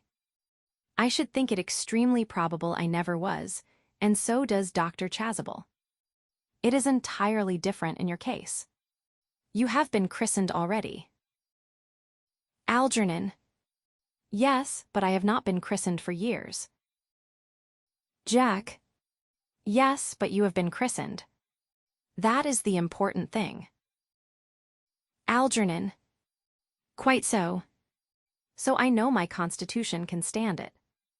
If you are not quite sure about your ever having been christened, I must say I think it rather dangerous you're venturing on it now. It might make you very unwell. You can hardly have forgotten that someone very closely connected with you was very nearly carried off this week in Paris by a severe chill. Jack. Yes, but you said yourself that a severe chill was not hereditary. Algernon. It usen't to be, I know, but I dare say it is now. Science is always making wonderful improvements in things. Jack. Picking up the muffin dish. Oh, that is nonsense. You are always talking nonsense. Algernon. Jack, you are at the muffins again. I wish you wouldn't. There are only 2 left. Takes them. I told you I was particularly fond of muffins. Jack. But I hate tea cake. Algernon. Why on earth, then, do you allow tea cake to be served up for your guests? What ideas you have of hospitality. Jack. Algernon. I have already told you to go. I don't want you here. Why don't you go? Algernon. I haven't quite finished my tea yet. And there is still 1 muffin left. Jack groans and sinks into a chair. Algernon still continues eating. Acts drop. A scene. Morning room at the manor house. Gwendolen and Cecily are at the window, looking out into the garden. Gwendolen. The fact that they did not follow us at once into the house, as anyone else would have done, seems to me to show that they have some sense of shame left. Cecily. They have been eating muffins. That looks like repentance. Gwendolen. After a pause, they don't seem to notice us at all. Couldn't you cough? Cecily. But I haven't got a cough. Gwendolen. They're looking at us. What effrontery. Cecily. They're approaching. That's very forward of them. Gwendolen. Let us preserve a dignified silence. Cecily. Certainly. It's the only thing to do now. Enter Jack, followed by Algernon. They whistle some dreadful popular air from a British opera. Gwendolen. This dignified silence seems to produce an unpleasant effect. Cecily. A most distasteful one. Gwendolen. But we will not be the first to speak. Cecily. Certainly not. Gwendolen. Mr. Worthing, I have something very particular to ask you. Much depends on your reply. Cecily. Gwendolen, your common sense is invaluable. Mr. Moncrief, kindly answer me the following question. Why did you pretend to be my guardian's brother? Algernon. In order that I might have an opportunity of meeting you. Cecily. To Gwendolen, that certainly seems a satisfactory explanation, does it not? Gwendolen. Yes, dear, if you can believe him. Cecily. I don't. But that does not affect the wonderful beauty of his answer. Gwendolen. True. In matters of grave importance, style, not sincerity, is the vital thing. Mr. Worthing, what explanation can you offer to me for pretending to have a brother? Was it in order that you might have an opportunity of coming up to town to see me as often as possible? Jack, can you doubt it, Miss Fairfax? Gwendolen, I have the gravest doubts upon the subject, but I intend to crush them. This is not the moment for German skepticism. Moving to Cecily, their explanations appear to be quite satisfactory, especially Mr. Worthing's. That seems to me to have the stamp of truth upon it. Cecily, I am more than content with what Mr. Moncrief said. His voice alone inspires one with absolute credulity. Gwendolen, then you think we should forgive them? Cecily, yes. I mean no. Gwendolen, true. I had forgotten. There are principles at stake that one cannot surrender. Which of us should tell them? The task is not a pleasant one. Cecily, could we not both speak at the same time? Gwendolen, an excellent idea. I nearly always speak at the same time as other people. Will you take the time from me? Cecily, certainly. Gwendolen beats time with uplifted finger. Gwendolen and Cecily speaking together. Your Christian names are still an insuperable barrier. That is all. Jack and Algernon speaking together are Christian names. Is that all? But we are going to be christened this afternoon. Gwendolen, to Jack, for my sake you are prepared to do this terrible thing. Jack, I am. Cecily, to Algernon, to please me you are ready to face this fearful ordeal. Algernon, I am. Gwendolen, how absurd to talk of the equality of the sexes. Where questions of self-sacrifice are concerned, men are infinitely beyond us. Jack, we are. Clasps hands with Algernon. Cecily, they have moments of physical courage, of which we women know absolutely nothing. Gwendolen, to Jack, darling. Algernon, to Cecily, darling. They fall into each other's arms. Enter Merriman. When he enters, he coughs loudly, seeing the situation. Merriman. Ihum. Lady Bracknell. Jack. Good heavens. Enter Lady Bracknell. The couples separate in alarm. Exit Merriman. Lady Bracknell. Gwendolen. What does this mean? Gwendolen. Merely that I am engaged to be married to Mr. Worthing, Mamma. Lady Bracknell. Come here. Sit down. Sit down immediately. Hesitation of any kind is a sign of mental decay in the young, of physical weakness in the old. Turns to Jack. Apprised, sir, of my daughter's sudden flight by her trusty maid, whose confidence I purchased by means of a small coin, I followed her at once by a luggage train. Her unhappy father is, I am glad to say, under the impression that she is attending a more than usually lengthy lecture by the University Extension Scheme on the influence of a permanent income on thought. I do not propose to undeceive him.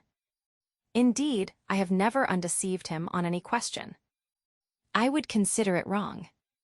But of course, you will clearly understand that all communication between yourself and my daughter must cease immediately from this moment. On this point, as indeed on all points, I am firm. Jack, I am engaged to be married to Gwendolen, Lady Bracknell. Lady Bracknell, you are nothing of the kind, sir. And now, as regards Algernon. Algernon. Algernon. Yes, Aunt Augusta. Lady Bracknell. May I ask if it is in this house that your invalid friend Mr. Bunbury resides. Algernon. Stammering, oh. No. Bunbury doesn't live here. Bunbury is somewhere else at present. In fact, Bunbury is dead. Lady Bracknell. Dead? When did Mr. Bunbury die? His death must have been extremely sudden. Algernon. Airelete, oh. I killed Bunbury this afternoon. I mean poor Bunbury died this afternoon. Lady Bracknell. What did he die of? Algernon. Bunbury. Oh, he was quite exploded. Lady Bracknell. Exploded? Was he the victim of a revolutionary outrage? I was not aware that Mr. Bunbury was interested in social legislation. If so, he is well punished for his morbidity. Algernon. My dear Aunt Augusta, I mean he was found out. The doctors found out that Bunbury could not live, that is what I mean, so Bunbury died. Lady Bracknell. He seems to have had great confidence in the opinion of his physicians. I am glad, however, that he made up his mind at the last to some definite course of action, and acted under proper medical advice. And now that we have finally got rid of this Mr. Bunbury, may I ask, Mr. Worthing, who is that young person whose hand my nephew Algernon is now holding in what seems to me a peculiarly unnecessary manner? Jack. That lady is Miss Cecily Cardew, my ward. Lady Bracknell bows coldly to Cecily. Algernon. I am engaged to be married to Cecily, Aunt Augusta. Lady Bracknell.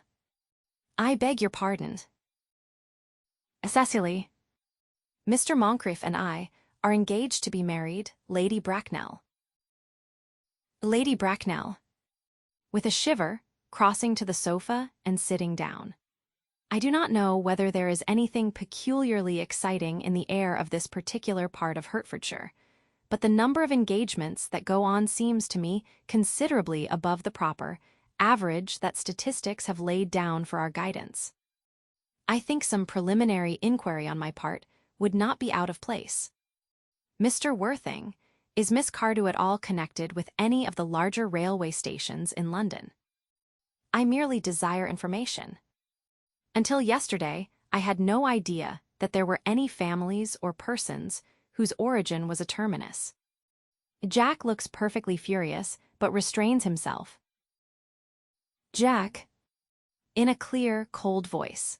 Miss Cardew is the granddaughter of the late Mr. Thomas Cardew of 149 Belgrave Square, SW, Gervase Park, Dorking, Surrey, and the Sparren, Fifeshire, N.B. Lady Bracknell.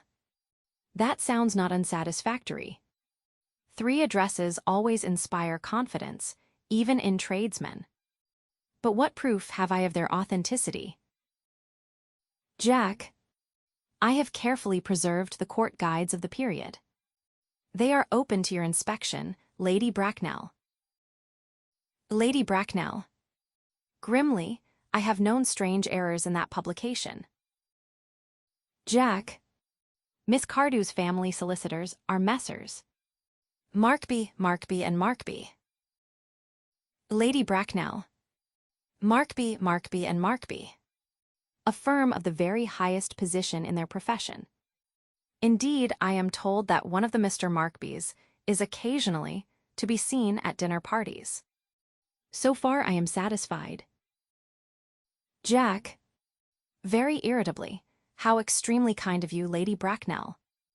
I have also in my possession, you will be pleased to hear, certificates of Miss Cardew's birth, baptism, whooping cough, registration, vaccination, confirmation, and the measles, both the German and the English variety. Lady Bracknell. Ah. A life crowded with incident, I see, though perhaps somewhat too exciting for a young girl. I am not myself in favor of premature experiences. Rises, looks at her watch. Gwendolen. The time approaches for our departure. We have not a moment to lose. As a matter of form, Mr. Worthing, I had better ask you if Miss Cardew has any little fortune. Jack. Oh. About £130,000 in the funds. That is all. Goodbye, Lady Bracknell. So pleased to have seen you. Lady Bracknell. Sitting down again. A moment, Mr. Worthing. £130,000. And in the funds. Miss Cardew seems to me a most attractive young lady, now that I look at her. Few girls of the present day have any really solid qualities, any of the qualities that last and improve with time. We live, I regret to say, in an age of surfaces. To Cecily, come over here, dear. Cecily goes across, pretty child. Your dress is sadly simple, and your hair seems almost as nature might have left it. But we can soon alter all that. A thoroughly experienced French maid produces a really marvelous result in a very brief space of time. I remember recommending one to young Lady Lansing, and after 3 months her own husband did not know her. Jack. And after 6 months nobody knew her. Lady Bracknell glares at Jack for a few moments. Then bends with a practiced smile to Cecily. Kindly turn round, sweet child. Cecily turns completely round. No, the side view is what I want. Cecily presents her profile. Yes, quite as I expected. There are distinct social possibilities in your profile. The 2 weak points in our age are its want of principle and its want of profile. The chin a little higher, dear. Style largely depends on the way the chin is worn. They are worn very high, just at present. Algernon. Algernon. Yes, Aunt Augusta. Lady Bracknell. There are distinct social possibilities in Miss Cardew's profile. Algernon. Cecily is the sweetest, dearest, prettiest girl in the whole world. And I don't care tuppence about social possibilities. Lady Bracknell. Never speak disrespectfully of society, Algernon. Only people who can't get into it do that. To Cecily, dear child, of course you know that Algernon has nothing but his debts to depend upon. But I do not approve of mercenary marriages. When I married Lord Bracknell, I had no fortune of any kind. But I never dreamed for a moment of allowing that to stand in my way. Well, I suppose I must give my consent. Algernon. Thank you, Aunt Augusta. Lady Bracknell. Cecily, you may kiss me. Cecily. Kisses her. Thank you, Lady Bracknell. Lady Bracknell. You may also address me as Aunt Augusta for the future. Cecily. Thank you, Aunt Augusta. Lady Bracknell. The marriage, I think, had better take place quite soon. Algernon. Thank you, Aunt Augusta. Cecily. Thank you, Aunt Augusta. Lady Bracknell. To speak frankly, I am not in favor of long engagements. They give people the opportunity of finding out each other's character before marriage, which I think is never advisable. Jack. I beg your pardon for interrupting you, Lady Bracknell, but this engagement is quite out of the question. I am Miss Cardew's guardian, and she cannot marry without my consent until she comes of age. That consent I absolutely decline to give. Lady Bracknell. Upon what grounds may I ask? Algernon is an extremely, I may almost say an ostentatiously, eligible young man. He has nothing, but he looks everything. What more can one desire? Jack. It pains me very much to have to speak frankly to you, Lady Bracknell, about your nephew, but the fact is that I do not approve at all of his moral character. I suspect him of being untruthful. Algernon and Cecily look at him in indignant amazement. Lady Bracknell. Untruthful. My nephew Algernon. Impossible. He is an Oxonian. Jack, I fear there can be no possible doubt about the matter. This afternoon, during my temporary absence in London, on an important question of romance, he obtained admission to my house by means of the false pretense of being my brother. Under an assumed name he drank, I've just been informed by my butler, an entire pint bottle of my Perrier Jouet, Brut 89, wine I was specially reserving for myself. Continuing his disgraceful deception, he succeeded in the course of the afternoon in alienating the affections of my only ward. He subsequently stayed to tea and devoured every single muffin. And what makes his conduct all the more heartless is that he was perfectly well aware from the first that I have no brother, that I never had a brother, and that I don't intend to have a brother, not even of any kind. I distinctly told him so myself yesterday afternoon. Lady Bracknell. Mr. Worthing, after careful consideration, I have decided entirely to overlook my nephew's conduct to you. Jack, that is very generous of you, Lady Bracknell. My own decision, however, is unalterable. I decline to give my consent.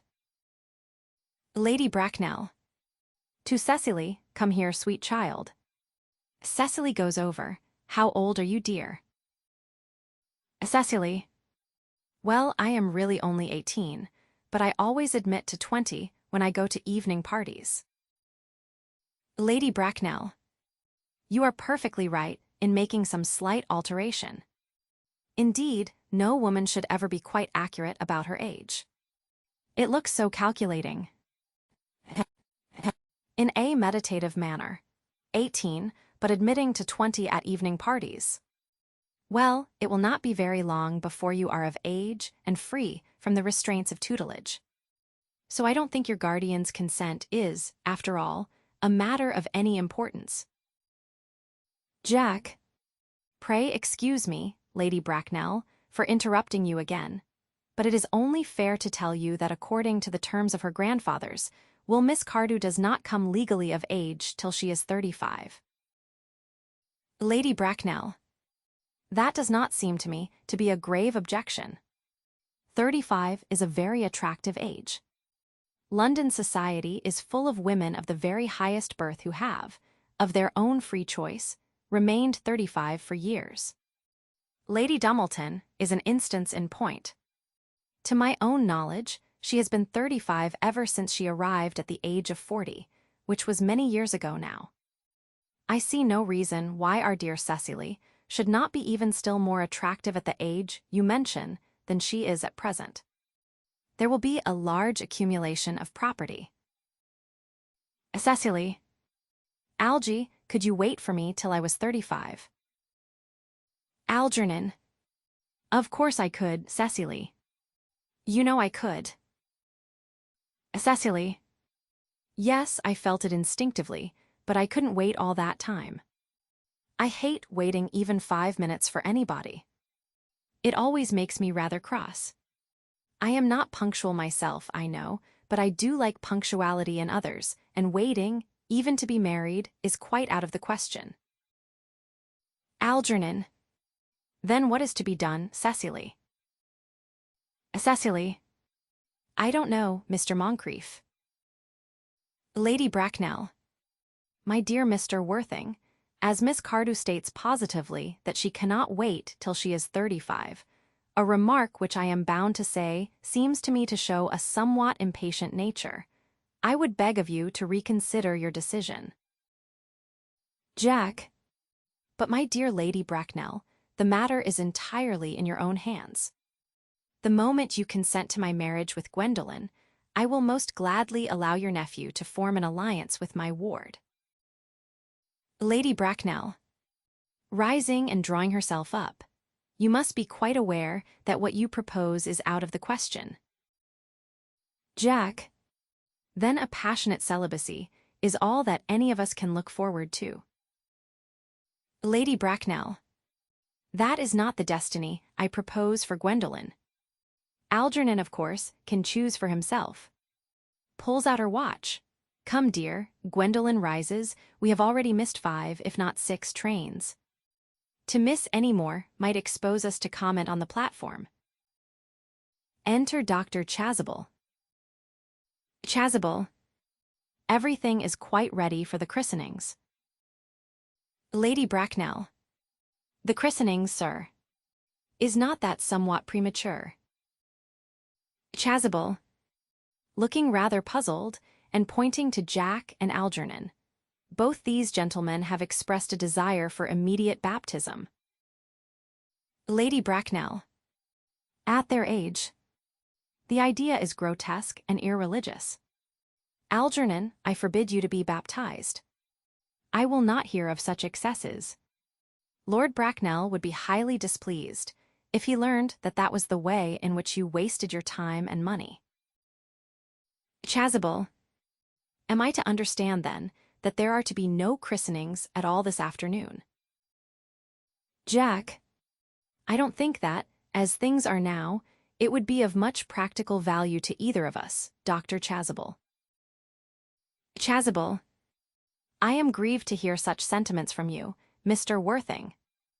They savor of the heretical views of the Anabaptists, views that I have completely refuted in 4 of my unpublished sermons. However, as your present mood seems to be one peculiarly secular, I will return to the church at once.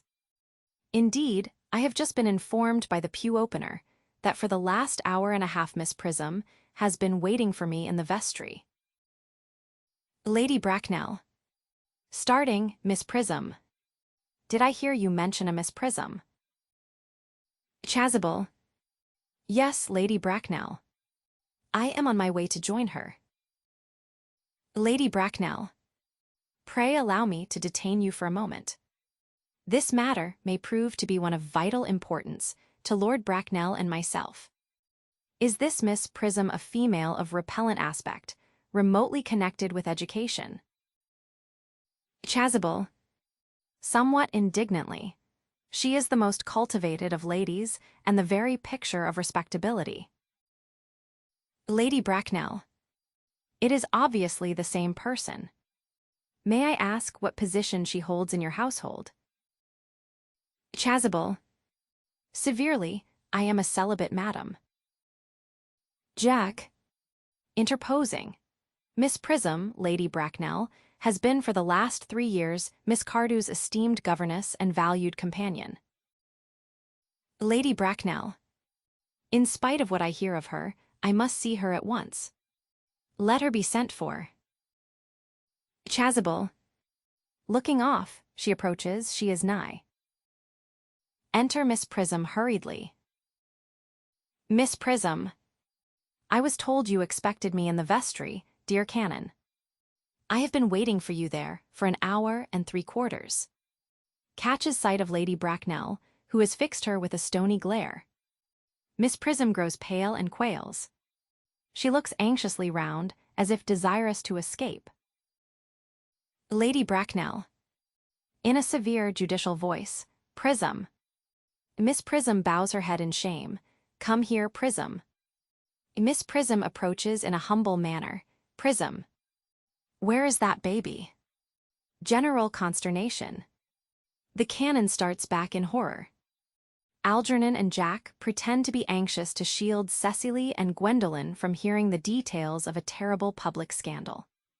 28 years ago, Prism, you left Lord Bracknell's house, number 104, Upper Grosvenor Street, in charge of a perambulator that contained a baby of the male sex. You never returned. A few weeks later, through the elaborate investigations of the Metropolitan Police, the perambulator was discovered at midnight, standing by itself in a remote corner of Bayswater. It contained the manuscript of a 3-volume novel of more than usually revolting sentimentality. Miss Prism starts an involuntary indignation, but the baby was not there. Everyone looks at Miss Prism. Prism. Where is that baby? A pause. Miss Prism. Lady Bracknell, I admit with shame that I do not know. I only wish I did. The plain facts of the case are these. On the morning of the day you mention, a day that is forever branded on my memory, I prepared as usual to take the baby out in its perambulator. I had also with me a somewhat old, but capacious handbag, in which I had intended to place the manuscript of a work of fiction that I had written during my few unoccupied hours. In a moment of mental abstraction, for which I never can forgive myself, I deposited the manuscript in the bassinet and placed the baby in the handbag. Jack, who has been listening attentively, but where did you deposit the handbag? Miss Prism. Do not ask me, Mr. Worthing. Jack. Miss Prism, this is a matter of no small importance to me. I insist on knowing where you deposited the handbag that contained that infant. Miss Prism.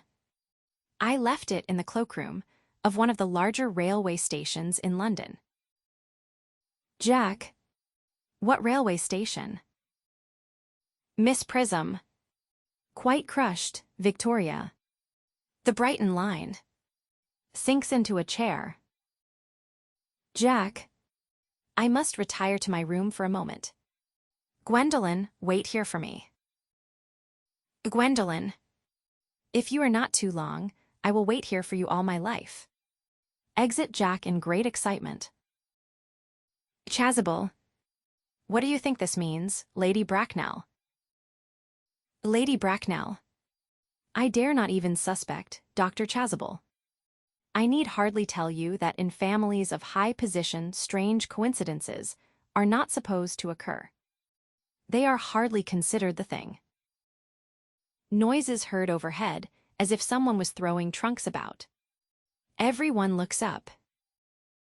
Cecily. Uncle Jack seems strangely agitated. Chasuble. Your guardian has a very emotional nature. Lady Bracknell. This noise is extremely unpleasant. It sounds as if he was having an argument. I dislike arguments of any kind. They are always vulgar and often convincing. Chasuble. Looking up, it is stopped now. The noise is redoubled. Lady Bracknell. I wish he would arrive at some conclusion. Gwendolen. This suspense is terrible. I hope it will last. Enter Jack with a handbag of black leather in his hand. Jack. Rushing over to Miss Prism. Is this the handbag, Miss Prism? Examine it carefully before you speak. The happiness of more than one life depends on your answer. Miss Prism. Calmly, it seems to be mine. Yes, here is the injury it received through the upsetting of a Gower Street omnibus in younger and happier days. Here is the stain on the lining caused by the explosion of a temperance beverage, an incident that occurred at Leamington. And here on the lock are my initials. I had forgotten that in an extravagant mood I had had them placed there. The bag is undoubtedly mine. I am delighted to have it so unexpectedly restored to me. It has been a great inconvenience being without it all these years. Jack. In a pathetic voice. Miss Prism, more is restored to you than this handbag. I was the baby you placed in it. Miss Prism. Amazed, you. Jack. Embracing her, yes. Mother. Miss Prism. Recoiling in indignant astonishment, Mr. Worthing. I am unmarried. Jack. Unmarried. I do not deny that is a serious blow. But after all, who has the right to cast a stone against one who has suffered? Cannot repentance wipe out an act of folly? Why should there be one law for men and another for women? Mother, I forgive you. Tries to embrace her again. Miss Prism.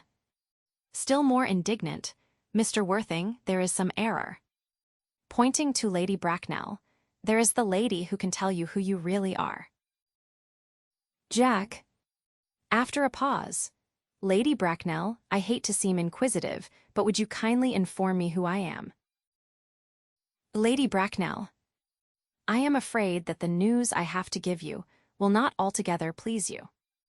You are the son of my poor sister, Mrs. Moncrief, and consequently Algernon's elder brother. Jack, Algy's elder brother. Then I have a brother after all. I knew I had a brother. I always said I had a brother.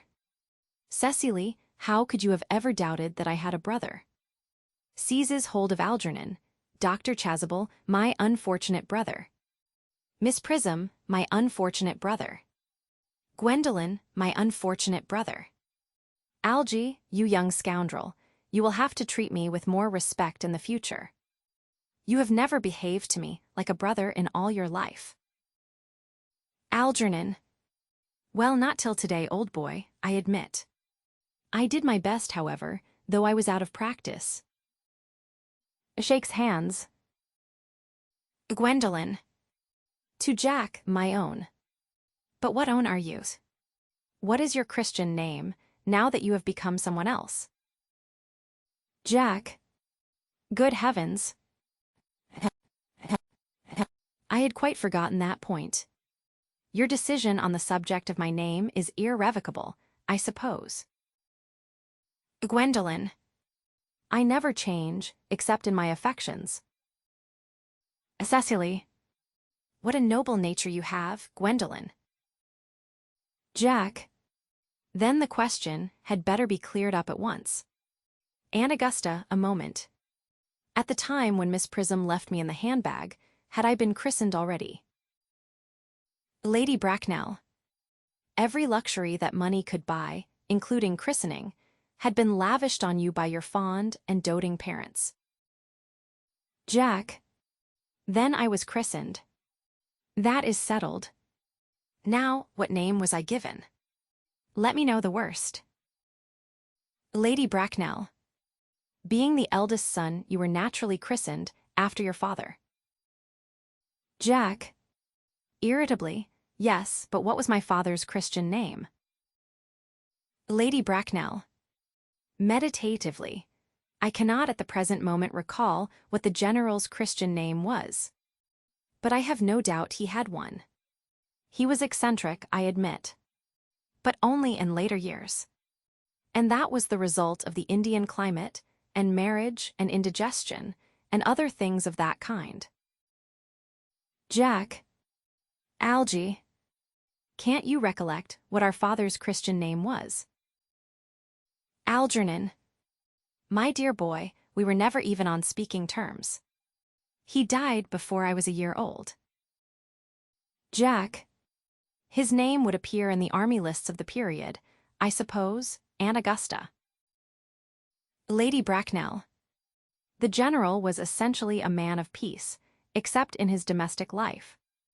But I have no doubt his name would appear in any military directory. Jack.